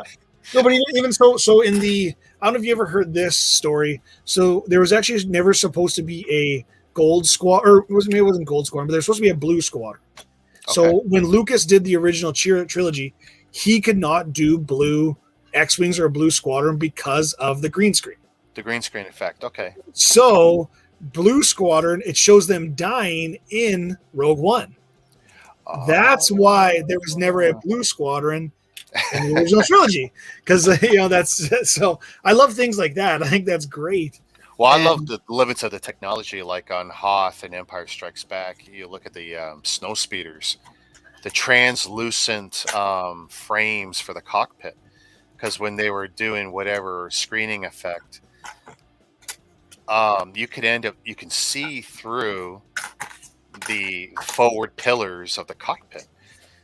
It was just a side effect of the technology they were using to give us this, layering effect with the video, and it's like, oh man.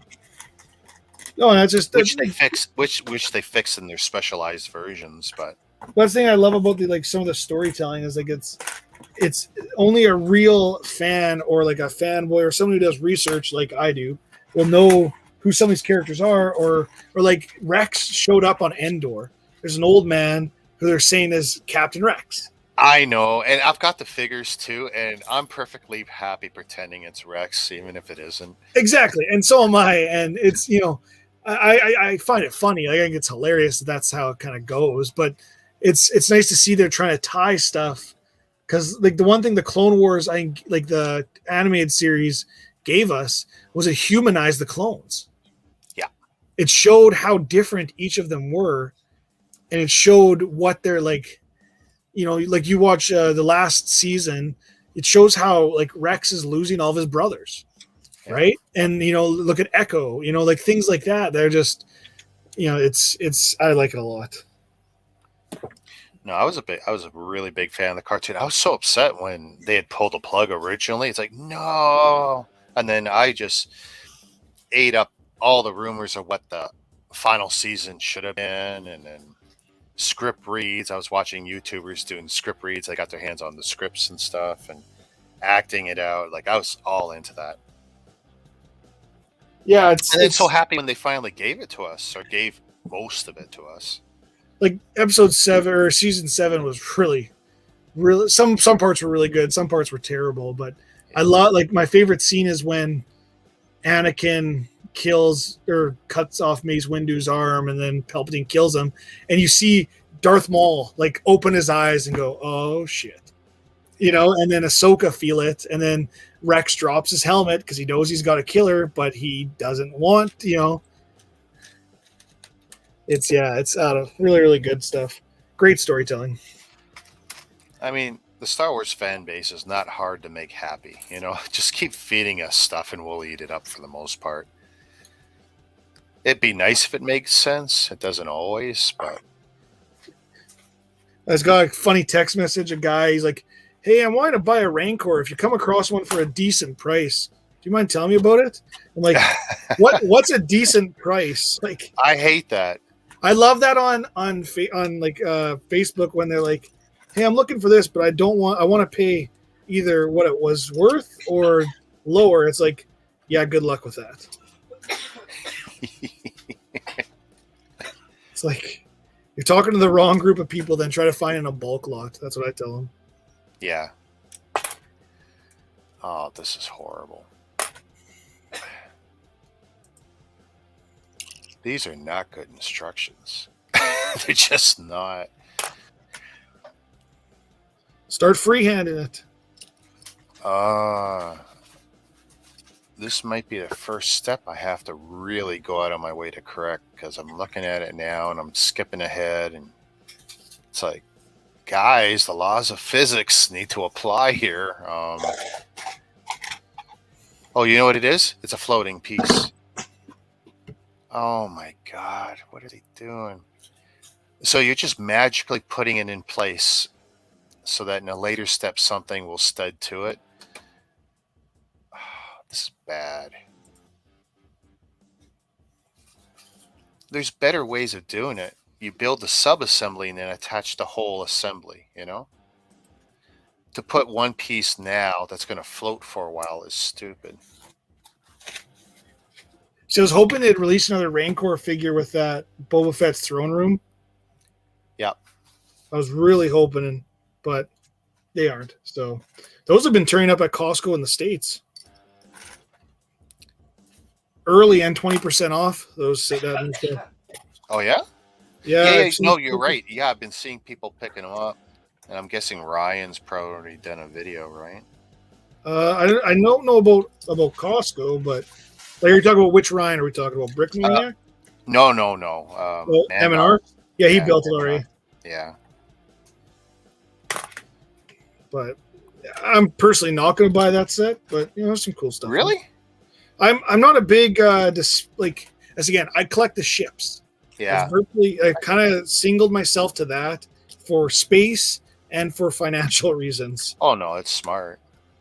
So I think though, when I get that, and I will get that because I do have the originals and stuff, and it's like, I think I'll build that, and I'll build the that set I won, the Cantina. Yeah, because I won that through Rocky's draw. What? Like the UCS one? Yeah. Damn. Well, it was a funny story, So I've never won anything on any of those draws. Oh no, I'm a 7-time winner. Holy. My first 2 wins were 8 months apart, and they were the UCS Death Star, the third one, whatever it is, with all the minifigures. Yeah. Won that, and then won it again 8 months later. So $599 before taxes. That was sweet. I hadn't even taken the first one out of the box when I won the second one. So that was kind of a great flex when I could show I had both of them. Trying to think. My friend won a Falcon, a UCS Falcon from him. Was it 2 years ago or last year, maybe? Oh, nice win. It's crazy to think like that. My time depth like thinking is also off. Like I've been doing bricklaying for 2 years in March, and it blows me away. It's been that long. Like we've known each other probably for almost 2 years now too. Yeah, And it's like sounds about right. it just blows my mind.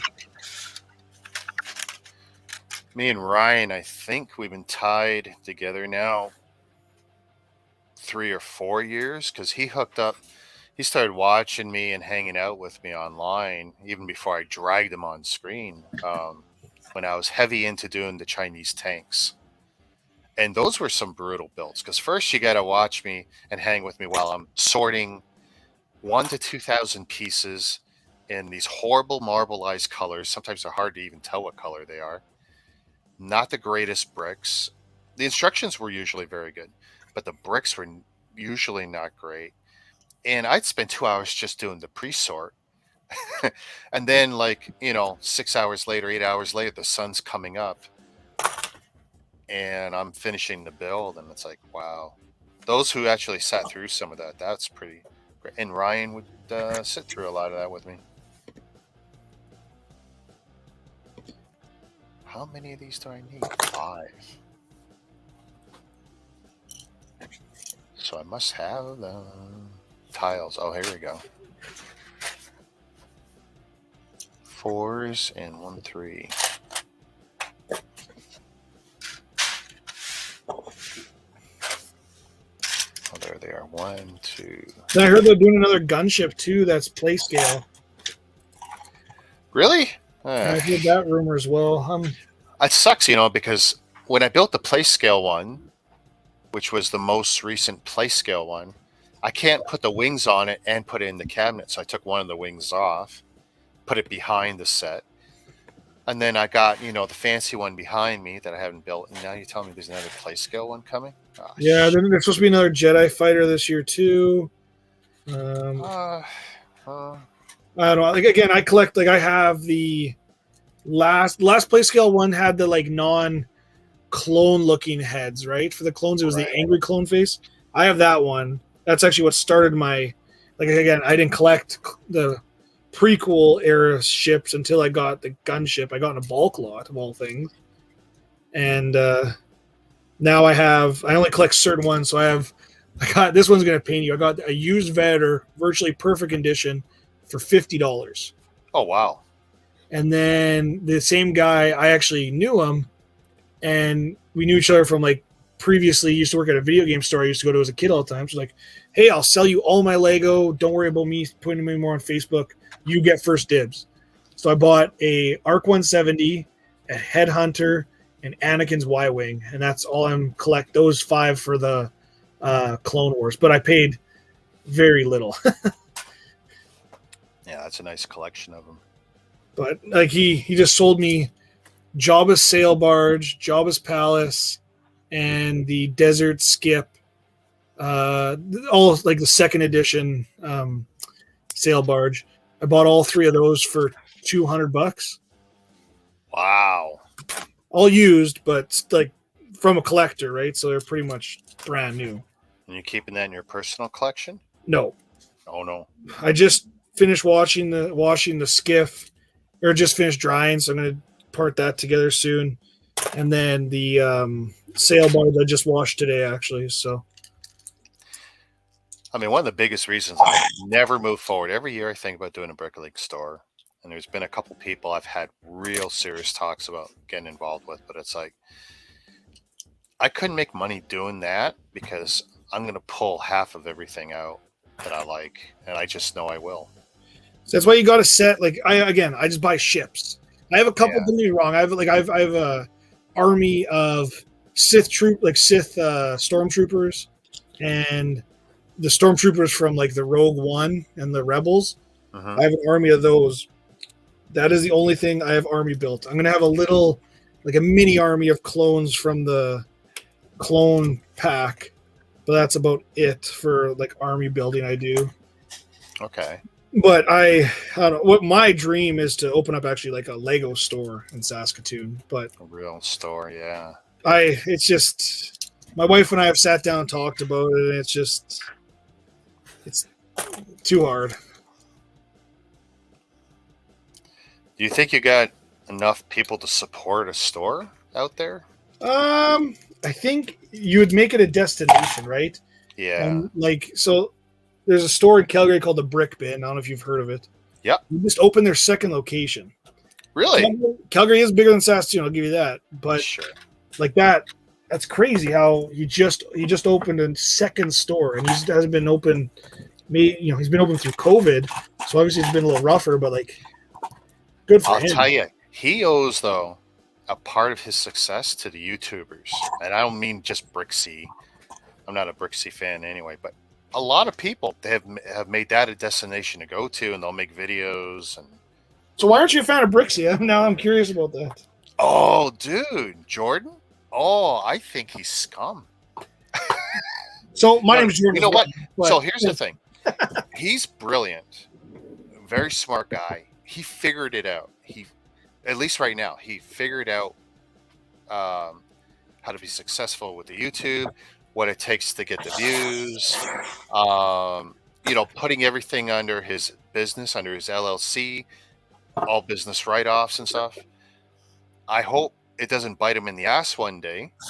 When people figure out, or the government figures out he's not making what he says he makes, and he's been writing off maybe too much, whatever. I don't have any intimate knowledge of his business dealings, but when I've listened to him talk, and I go, okay, yeah, you can do that, and yeah, that's legal to a certain point, and this has to show a certain amount of profit, or you're going to get nailed sooner or later. And and then I look at his views, and I pay attention to what he could be making on YouTube, and okay, some of this works and some of it doesn't. But now he's on land, isn't he? Yeah, he's on see, land. he got land, so that's a difference maker. That changes the whole thing, because now he's going to get free stuff. Yeah, but I don't think you get that much though. Some guys get a lot. Realistically, out of the Lego space, let's say in Canada, he's probably the biggest Lego YouTuber in Canada, Oh, easy. hands down. I'm pretty sure you could add everyone together, and we're not touching them. See, I want to know what happened to him and that brick building biker. And they were so close and tight, right? Well, I know, Yeah. and then all of a sudden now they don't talk. You don't see him in any videos. You don't see anything, and it's just One like of the things I don't like about Jordan, this could be different. I actually unsubbed from him a while ago, because I actually took great delight in paying people. I did. I paid Jacob, from T-Mog 217. Yeah. To, and this is how bad I am. So, Brixie was doing a live stream of something. He just got his tattoo of Darth Vader with the lightsaber, it's a nice tattoo. There's nothing wrong with it. I don't know if I love the brick enough to ever put it on my arm, but no, or there's whatever. no way in hell I would ever do that. But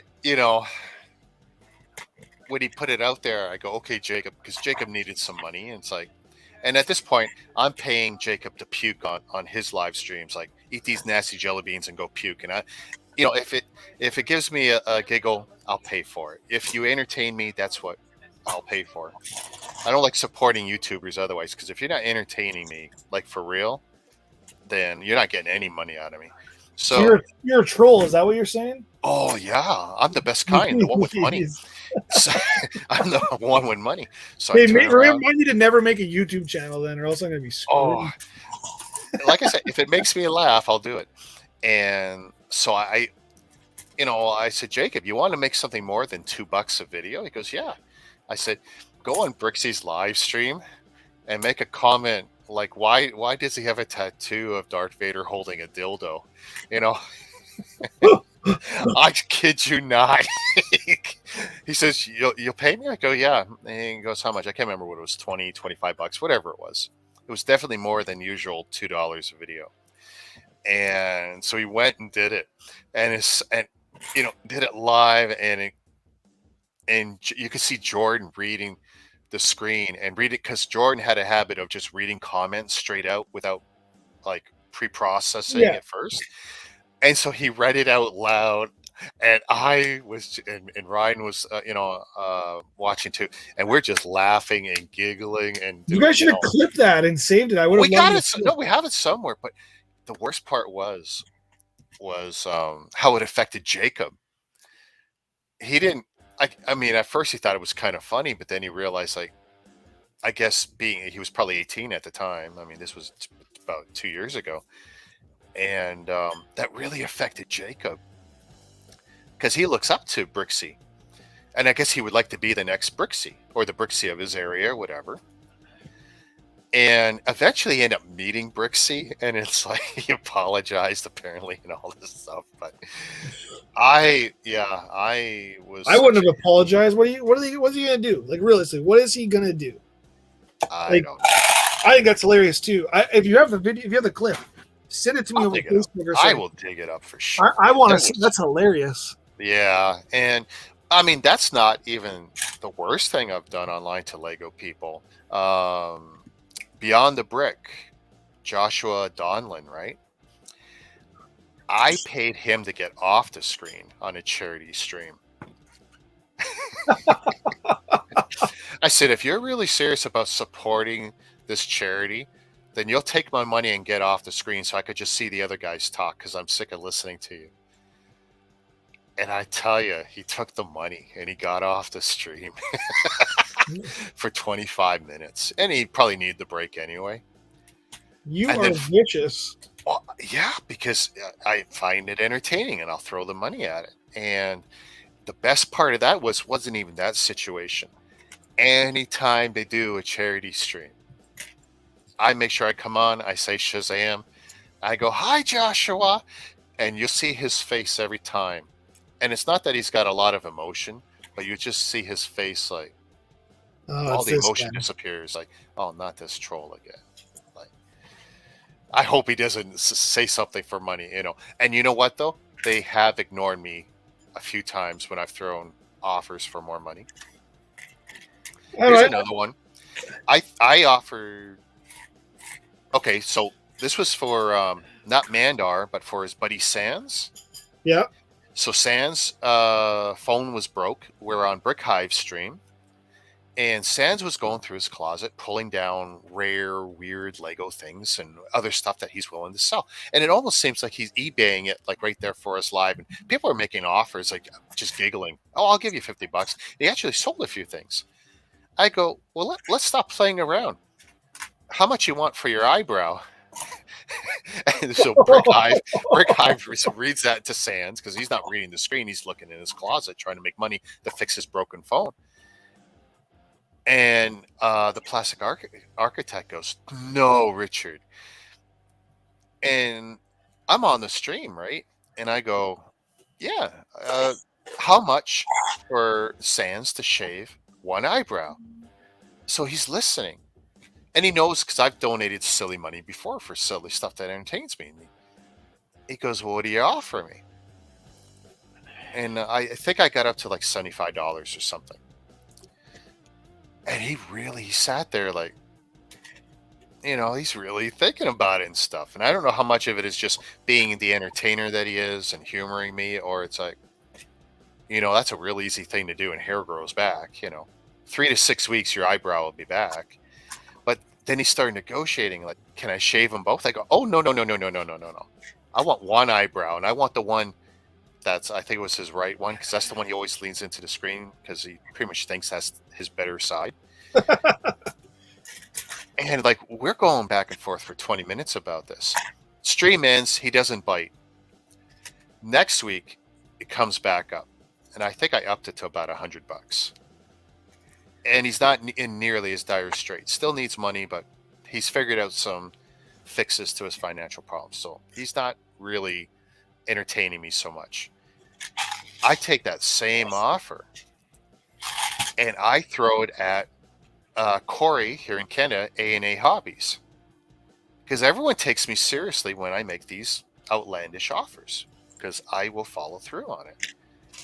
Especially if it entertains me. And it was all the same shtick, Can I do both? No. Can I do this? No. And I said, I want it with a stick razor. I don't want, with an electric razor. I want it to be bald, baby bald, smooth. Jesus. And it's not that he needs the money. He's well employed. He's got a nice collection, but he's entertaining the offer.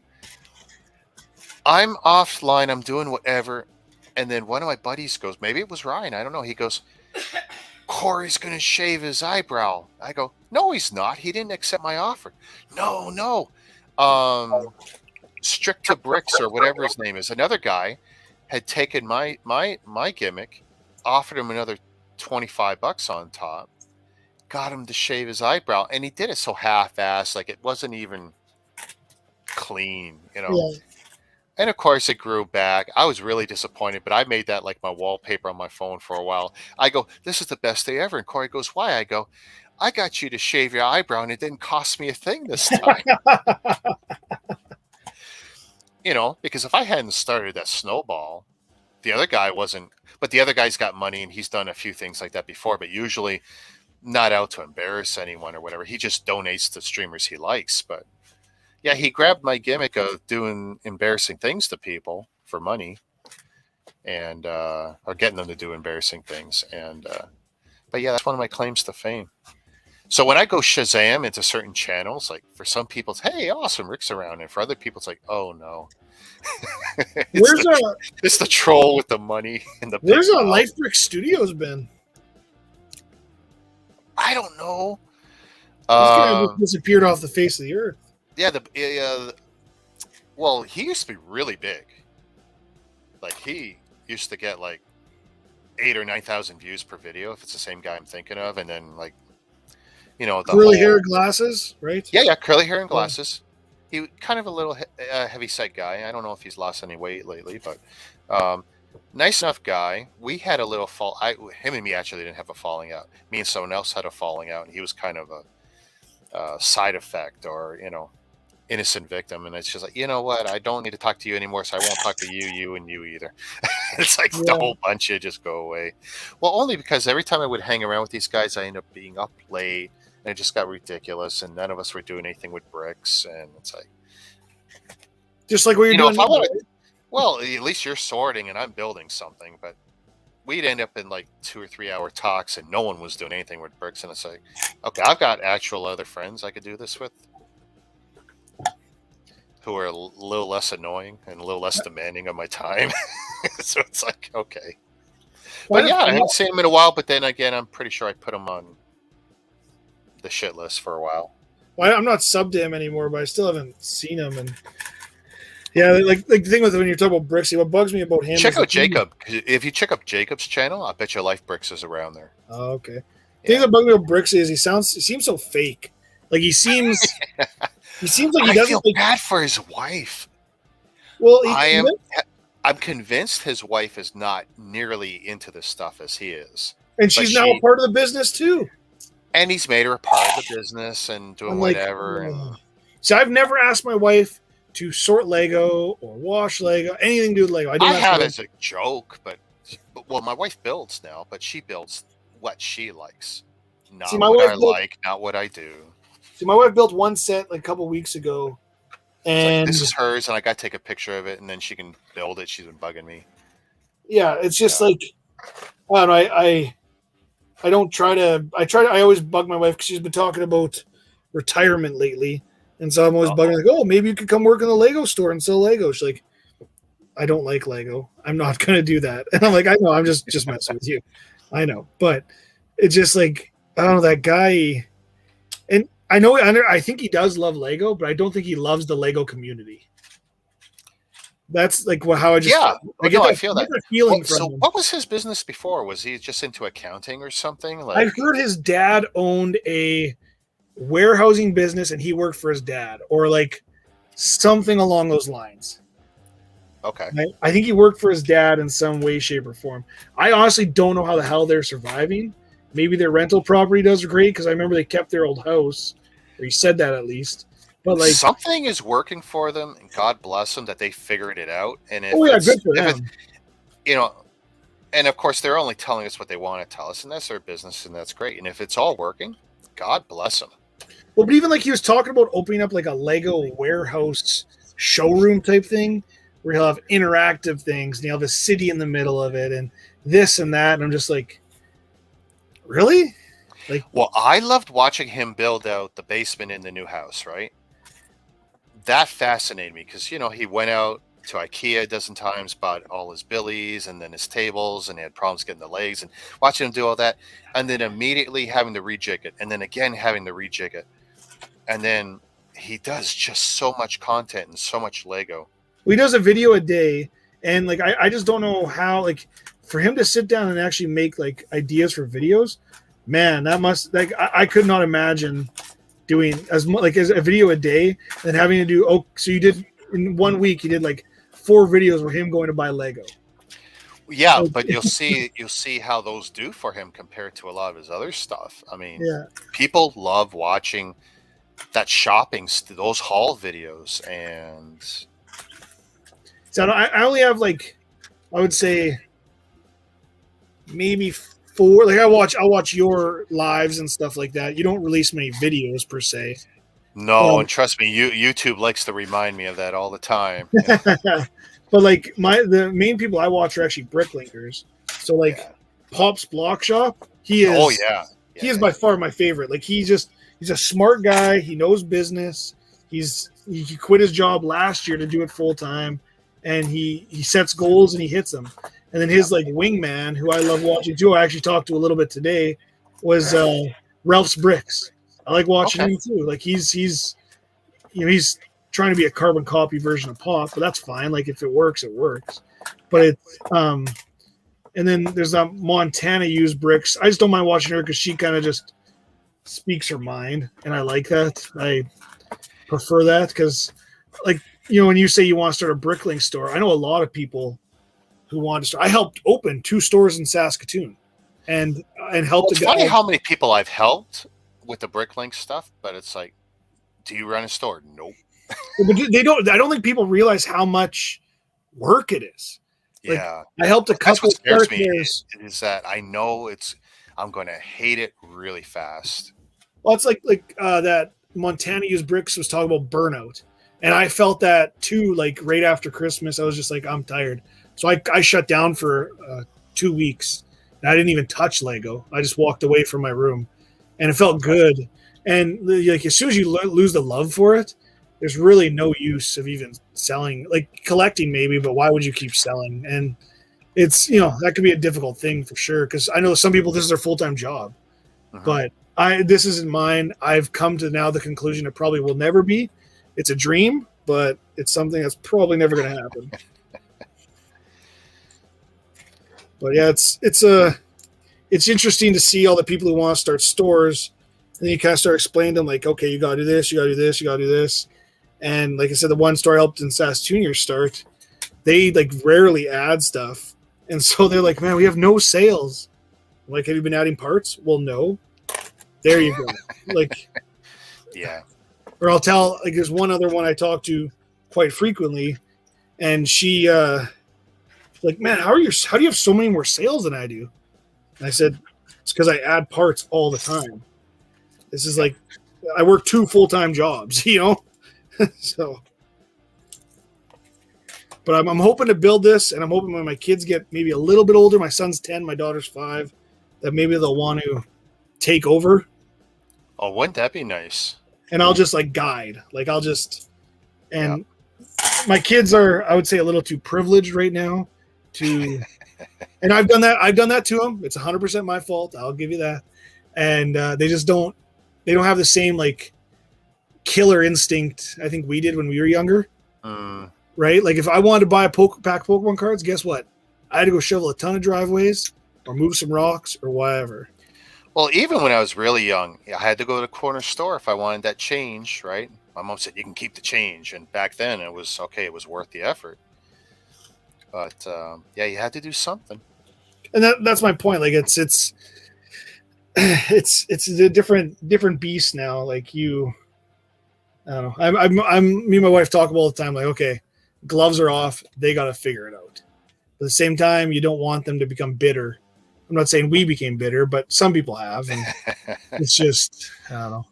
I even talked about making a bricklink warehouse and like buying a warehouse, renting a warehouse, and is Pokemon cards are their weakness, Sadness. I have a little bit too, but yeah, it's I thought about, okay, so if I do that, what I'm going to do is I'm going to cannibalize every store in my city. Yeah. I'll eat every single one of them up, buy them all out, and just be the only store. But then that could bring up a lot of negativity. So it's hard to do that. And I had one of the other bricklinkers actually talk about joining with me, but yeah, that as soon as you bring a partner into stuff, that complicates stuff fast. And it's going to be so hard to divvy up who owns what, who owes what to whom. Exactly. The profit splitting, like. So it looks like it's holding up bad in there. Yeah, it's doing okay. But it's like these pieces are floating. This one piece is on one stud. Like, there are better ways to build it.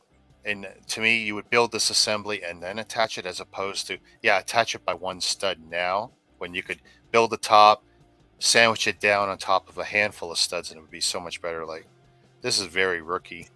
It's looking like I'm looking on a laptop, so my screen quality isn't compared to like a TV, and you could tell that the white looks off. Yeah. Well, I'll show you right here now. If I do this, and you look at those tiles right here. Yeah. And, I thought it might be the intensity of my lights. No. This is quality control issues with the whites, probably from different manufacturers. I'm looking at the bottoms of them, and it's like, yeah, even the molds look a little different. I mean, the clutch is pretty good, but I'm not having clutch issues. But when it comes to color correctness, like, it's way all over the place. Now, it's going to look okay for a robot, especially in Star Wars universe. Like, it's not going to look super clean, super white, but I mean, that almost looks pink. Almost. Like, you probably have the same eye as I do, is when you look at like a bulk lot, you can see the fake Lego in it. Oh yeah, pretty quick, either by the sheen of it. Well, I'm even more in tune to it, just because, like, there's probably 18 to 20 companies that I know firsthand that I deal with, and I've seen some of the stuff. Like, I can look at some stuff, and I pretty much know what fabs or factory it'll come from. Yeah, because I could see, oh, this is old, because some of these molds are just not used anymore. They have moved on, they have upgraded, and I'm seeing here actually a combination of brand new stuff and actually some older stuff. And now when I look at, like, the one here that's pink, if I pop it off, like, oh, can I get it off now? I told you the clutch is good, and I'll bet you this has got to be from one of the older ones. Yeah, because this is not even done anymore like this. I'm looking at these 4 sprue points on the inside of the tile. It's just not done like this anymore. No one in China is doing it like this anymore. So this is actually probably even old stock. See, I've only ever found one fake Lego that actually, like, duped me, bamboozled me, that looked identical. Even the studs looked like it said Lego on it. Oh yeah, that was something 3 years ago. I went into one of the Lego groups. I said, the game is over. And they go, what do you mean? And I took a lot of flack from a bunch of people, including Rocky. I go, I love Bricklink, and I love all you guys on Facebook, and I bought a lot of used sets, but I'm pretty much out of the game. They go, why? And I go, look at what I got. And I showed them, look at all these studs. Oh yeah, that's great. It's Lego. I got, nope. I got this from my supplier in China. From my supplier in China. This is not from a Lego factory running an overnight shift with a scummy supervisor. This is Chinese counterfeiters with the top-end equipment now. This is what they're doing. Oh, it's some of them are really, really good.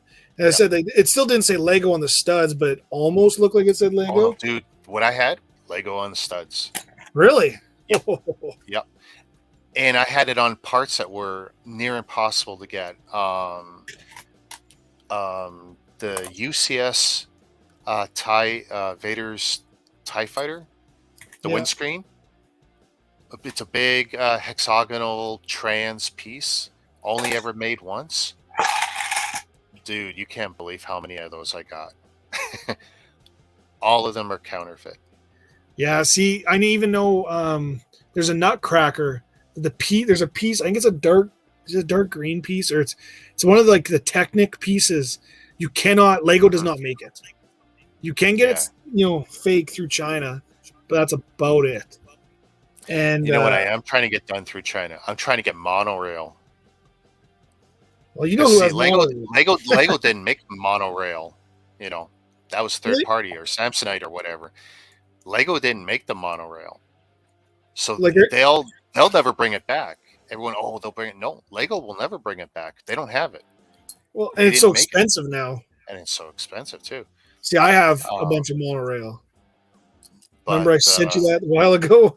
yeah, but I'm working with a few people trying to see what can be done because people would love to see it come back in any fashion. There's some good 3D printed stuff out there, but it's still trash compared to what you could do with injection molding. Well, let's see. I got lucky with I think it was a 4x3 it was a frame, and it was a dark green. It only came in like an elf house or an elf, like a small Christmas set. And I know an AFOL who's a part of the lug here, and he would get bags of brand new Lego. Right. Like they'd ask for certain pieces, and he'd get bags of them. So I don't know if he was supposed to sell me it or not, sold me multiple of these bags. Right. There was tons of these window frames in there. I sold them for $8 a piece. Wow. I'm sold out. I have no more. But it's crazy, what the freaking lugs can get that just normal people can't. Mm-hmm. Yeah. But even that's changing. So many of the rules are changing for lugs and the quantities they can get now, and because there's been some real bad eggs in the lug business. Well, there's been some lugs that have been Bricklink sellers. Like I don't know how Blaine's World is a Bricklink seller and also a lug leader. Like that blows my mind. Yeah, because the first rule is you're not supposed to be reselling it. Oh, and you can't tell me he's not reselling some of it. Yeah. Well, it's like, so a bunch of people in Toro Lug here in Toronto, they were real pissed off when I showed off some of the photos they had sent me trying to sell me the orange space fig, classic space fig, before the book. 8 months before the book come out, they had the classic space fig in orange. Who was selling it to you? Some of the lug members. Oh, some of them. Oh, okay. They had 250 torsos, legs, everything, right? And they just literally scooped it up and sending me pictures. Hey, you want some? This and that, and then this is how much we'll charge you. Like, you. So I posted pictures. Lego contacted me. Where'd you get this? And I said, oh, one of the local lugs. And that's knowing full well where I live, right? Yeah. That was a real bad thing. I mean, I dug a pretty deep hole when I did that. Well, no, I was pissed off because I was in what he wanted. Like, that was, I think his offer to me was like $5 a figure, which isn't outrageous considering you spent $30 to get the book or $50 to get the book. Yeah. But that's not, what he paid was, less than a quarter of that, and it's like, you dirty bugger. You're like, no, I'll fix you. Well, it's even like they're like the prices they get on base plates. Holy, they got those things for like $2 a piece, brand new. It's like, it blows my mind. Luckily, I have a decent relationship with a couple of lug members, but a lot of them don't like me because I know more than them now. So, well, I'll never be in that boat. Oh no, I'm not. I know enough to be trouble. Yeah, I'll never be in a lug. I'm not a builder, so for me, it's not really worth it. But like our lug here. Oh, here's a comment. I gotta address this. Never look as good as Lego. That's BS. I've done enough videos that you can look on this stream where short of an imprint, you couldn't tell the difference. Now with the color, were they even color matched, clutch, build quality, and in some cases, I would even say better. Lego's great. Lego's absolutely the gold standard. That doesn't mean that they're the best, and it doesn't mean that they can't be touched. There's absolutely still trash out there, and this is probably an example of a guy getting instructions and then sourcing the parts from whichever manufacturers you can, because clearly there's multiple manufacturers here. I could see it. Some are better than others. But if you go like to some of my tank builds and some other stuff I picked up from China, you could not distinguish it from Lego short of the imprint on the studs. And like I said, I've gotten stuff with Lego imprints that were not Lego. So See, like I think some of the colors are cool, like the marbling they do on some of them. I hate marbling. Oh, Really? I hate it. Yeah. Because I think it makes it look cheap. It can add to the effect. Like so this is not silver. It's gray, but it's gray marbled. Whereas Lego would probably do the same thing, but make it silver. I don't like marbling, and it's funny that we don't hear more about it. I'm convinced that it makes for a structurally weak part, but I don't. That's anecdotal because I don't have any evidence to support that. But in my head, these are pieces that are not going to survive as long as a solid color. But then we all know about these colors in Lego, and God help you if you've got some sets, from the last 15 years in this stuff, because so why are those colors brittle? Like, why is that? And reddish, like I'm doing reddish brown, and browns and reddish brown, and there's like two others, and even some blues. There's a dark blue, or no, it was a medium blue. I remember Brixar had a bunch of them, and they were all just breaking on them. When I took apart, I think it was one of the Jedi fighters, and it's like, oh man, just one part after I lost 3 or 4 pieces. I glued them back together. Fortunately, they broke in such a way I could glue them, and they were still structurally a good piece. But then I would leave a note because I was bagging these sets anyway. I left a note so that I can go after these parts later. I just couldn't be bothered at that time. Yeah, I find it weird that some colors are just structurally worse. Yeah, and it could be nothing more than Legos having certain fabs do certain color runs in certain facilities. There could be temperature issues, mixture issues with the formulation. They've only changed the formula 3 times for their type of plastic here. So they've been, they know what works, and they've improved it to a point where, the quality of Lego is pretty damn good. But they've definitely had quality issues over the years because we've seen way too much of it. Way too much of it. I wonder when they're going to go paper Lego. You know what? I'll tell you what, Sadness. You ask me. I'll see if I can have it for the next one, the next stream, because I'm done with this one tonight. But I'll see if I can pull up. I got some. It's not a whole set. I got some white and black, and I think green parts, and they are Lego printed and not Lego brand. Yeah, they will blow your mind. They'll blow your mind. Again, I've never seen ones that actually said Lego on it, but we're not Lego brand. Yeah, no, I got them from my Chinese guy. Hmm.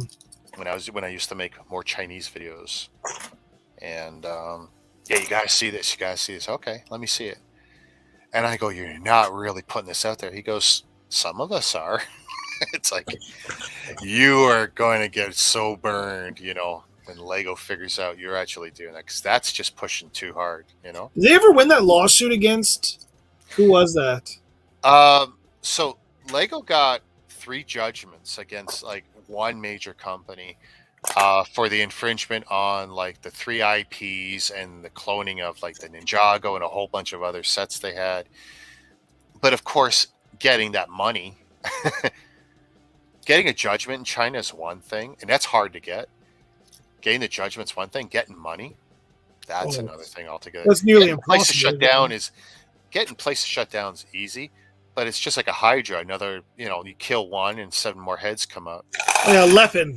That's the one that was the most. Lepin is the big name that everyone knows, but Lego has taken 4 other guys down, and it changes nothing. Lepin as a company really doesn't exist anymore. But it doesn't matter because a handful of the guys who are behind it all went their separate ways. One of them is behind 18 Super K.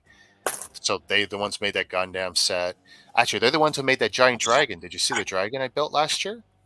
Uh, no, I'd have to read it. Dude, the thing is like 20, actually that's 40-inch wingspan and it's about 40 inches long tail to tip of the dragon. Jesus. And I made a mistake. And here's the mistake. I should never have built that thing. It's so big and so beautiful. It's not double the size, but it's so much bigger than the two Game of Thrones dragons I got from Mega. Yeah. I had no interest in building those two, even though those were great dragons. But the Super 18K was just so big and so beautiful. Is there any market for reselling those type of things? For Chinese sets? Yes. No, there isn't.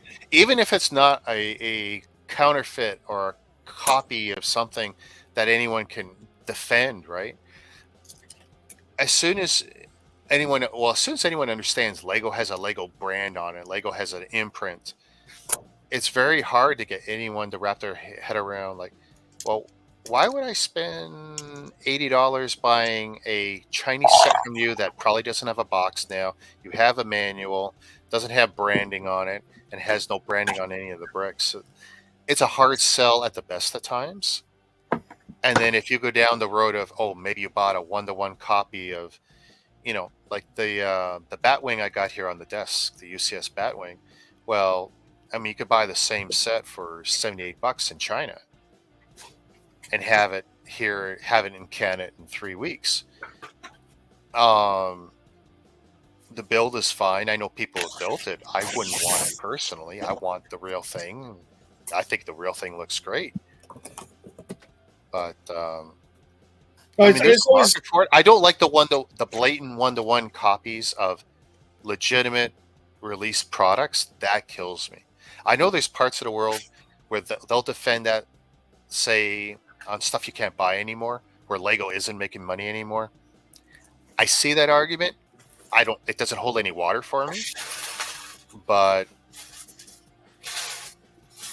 it doesn't harm me. I don't care. But I know there's definitely places where you can't even buy Lego. You can't even import it. It's just too hard or too expensive. Like, we think it's expensive. For them, it's, eat food or have Lego. But then to me, it's like, well, then eat food. Don't buy fake Lego.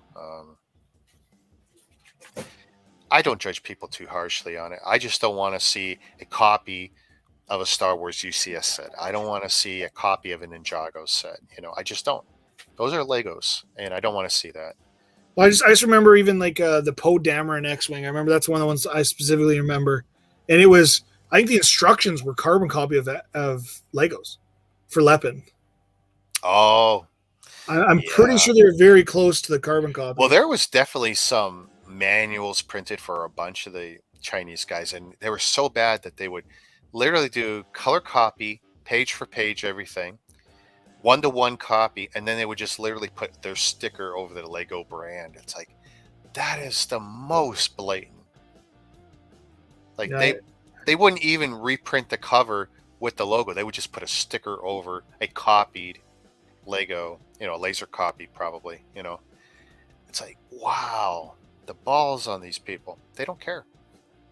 Hey, you got to make a buck somehow. Yeah, and they know they can, and through Alibaba, AliExpress, Taobao, I'm sure I can come up with others.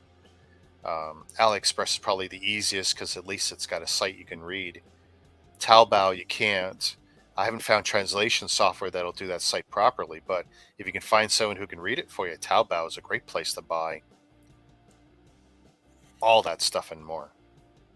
Yeah, and it's Lego, anything in China. Like, you want copycat Intel chips, AMD chips,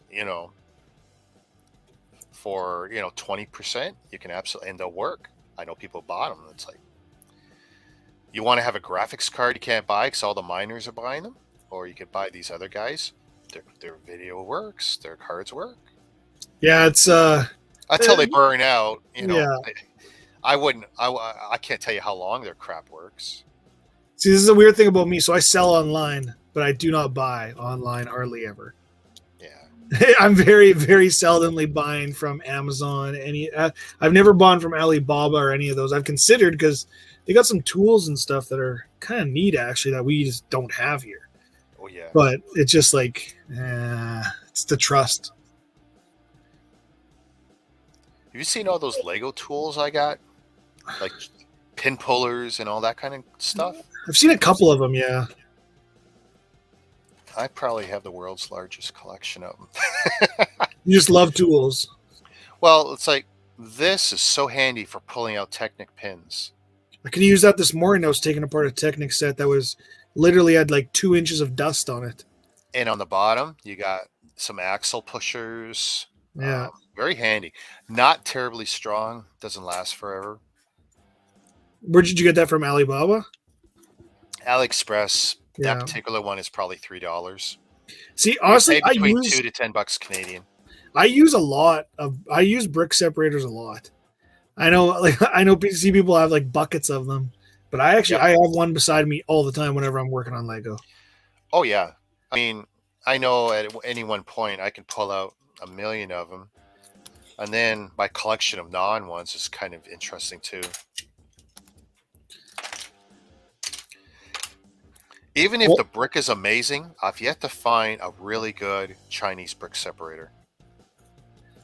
Well, these ones don't break. Like I'm holding an orange one right now in my hand, and I've probably been using this for like 6 months, and they just don't break. They're like quality. Yeah, they're stronger than some Lego, like some pieces. But no, my kids, I've been teaching them how to use these. They're like, these are so handy. Well, look at that. So this black one? Yeah. This black one is more rigid. Really? Yeah, these orange ones have more flex. Mm. But that doesn't mean it grips any good. I haven't tested this to see what the clutch is on a stud, and will it pull parts off good?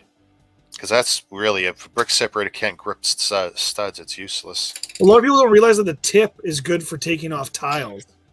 Yeah, especially, because it fits in between 2 studs, so you can pop the tile and not scratch anything too crazy. Yeah. And then people have been seeing me do that, and like, what are you doing? I'm like, it's the easiest way to take a tile off. They're just blown away. They didn't even think of that. Yep. No, it's a great, clean way of doing it. Oh, hang on. What's Sadness saying? UCS Iron Man quality. Yep, I guess the worst copy Lepin did was... Yeah, you're right. I know actually who built one. That was the Hulkbuster, right? The Hulkbuster. Yeah, okay. Greg built one. What's his name? Brickitect? Oh, yes. Yeah, I remember seeing that. He bought it. I can't remember what he paid, $50, $60, whatever. And he built it, and it was a miserable experience for him. And it was a pretty good example of what the worst one-to-one copies were at the time. It's like, oh, you look at it and you go on Alley and you see, oh, this is great. This is a 150 Canadian set for less than a third. That's kind of money that makes you want to look, even try one set once, right? And I know a lot of people bought that particular Hulkbuster, and a lot of people are not happy. Yeah. Built one too. It's terrible. It comes in, yeah. Well, I don't care how it comes. I mean, this thing actually, so the presentation was amazing, I thought, with that orange bag and the separate Ziplocs and everything. Like, I think they're on to something. I really do. Oh, what was that? Well, I don't know, but it was a really good hint because I do have to get up in the morning. Yeah, so do I. Yeah. You're an hour later than I am, but still.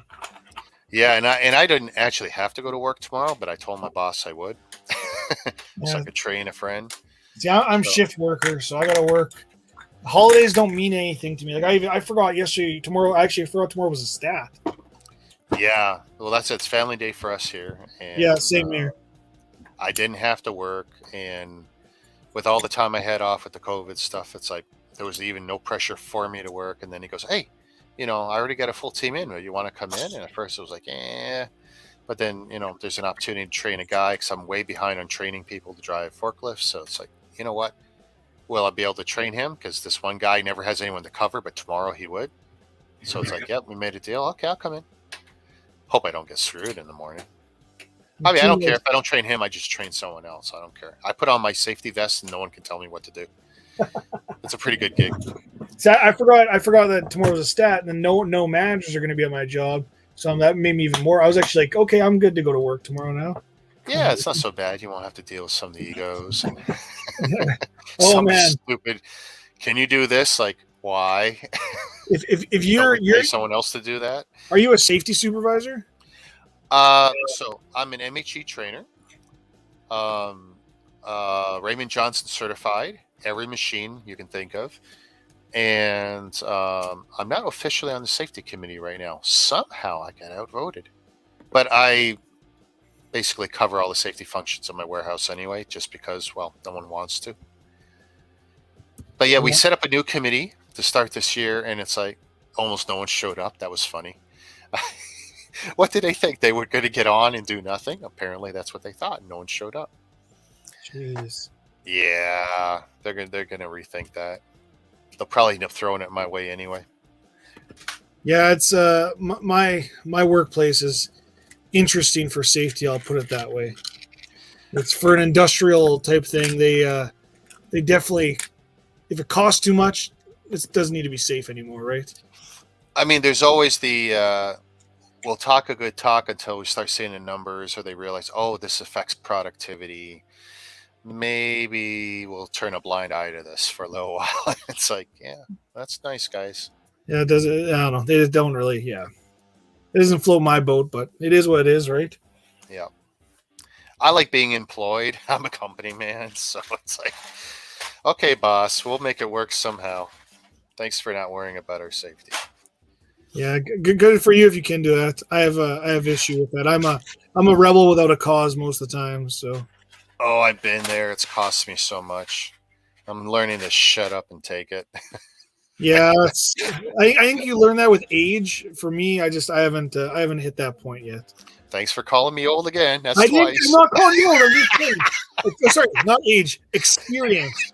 Is experience better? I apologize. No, it's okay. I wear the grays as a badge of honor. I love it. I rub it in the young guys' faces all the time. When I run circles around them and they're half my age, I go, come on, guys. Look at my gray hair here. You guys could be doing better than this, I have a lot of fun with it. Oh, I bet. I bet you do. And you would have a lot of fun with me with it too. I know a lot of my friends are older than me, so they like to rub it in as much as they can. Oh, I shocked them when I walked into work today, and no one's seen me for 2 weeks, and I lost some weight, and I shaved off a lot of the grays, and it's like, who's that guy? Some of them like, I'm your trainer. You better get on your machine, do as I tell you. Jeez, just vicious. I like it. Oh yeah. All right, let's close her down. Oh, yeah, I just blocked my camera completely. There we go. That's how we end the stream. That's great. That'll be my thumbnail. It was nice chatting with you again. Yeah, anytime. Yeah, again, I'd like to get. You're always talking about getting other bricklinkers on here. I think it would be a good, fun conversation, especially different. You know what's funny? I've tried 4 times with our group to drag more people on other than, say, Brad and Ken, and I'm just not getting people to jump on, and I don't know. I think some of them would absolutely benefit from it, but trying to get people to come out of their shell and come on camera, it's like I tell them, you don't have to come on camera. You can be a talking avatar if you really want. Well, it's like I don't do camera because I'm just sorting Lego, and it would be boring, and I'm on my laptop. So all you see is my big beard. That's all you'd literally see. But hey, you know how many streams I go on and all I see is someone's left hand doing something, and it kills me. I hate it so much. It's like I'd rather see it turn it off and be a talking avatar. No, but than just see that left hand not move. I felt bad because I didn't come on the other day, so I thought I would try to make the effort to come on today. So no, I appreciate it. It's always nice to have something in my ear. Well, it kills that dead audio because I'll sit there and I'll just zone out and I'll. Okay, so right now the only thing I hear other than you is that stupid the StreamYards is just looping because I want to have something back there. Well, I feel bad because I feel like you're talking to yourself a lot, and I'm like, oh man, he must get a little lonely in there, just talking to himself. Yeah, some of the puzzle streams were a little rough. It's like, because I know I'm just killing people. Like, oh my god! And it's not like I have any hope that I'm gonna get people to clue in. Puzzles are awesome. No, because I'm not saying they're awesome. It's like, but it's Lego related. I thought I would do it again. I think I only have one more in me. If I ever get that classic space one, I'll do that one online. But Hey, if you enjoy it, just let them all suck. no, I in. don't. Who Not cares? yet. I Oh, can't not say it. yet. That's 2 down, and we're 0 for 2 right now. I no. It looked nice, the second one especially, that newest one. But Well, it is what it is. all right, everyone. Sadness. Jordan, everyone, thank you for hanging around. We're out of here. Catch you later. Peace. Bye.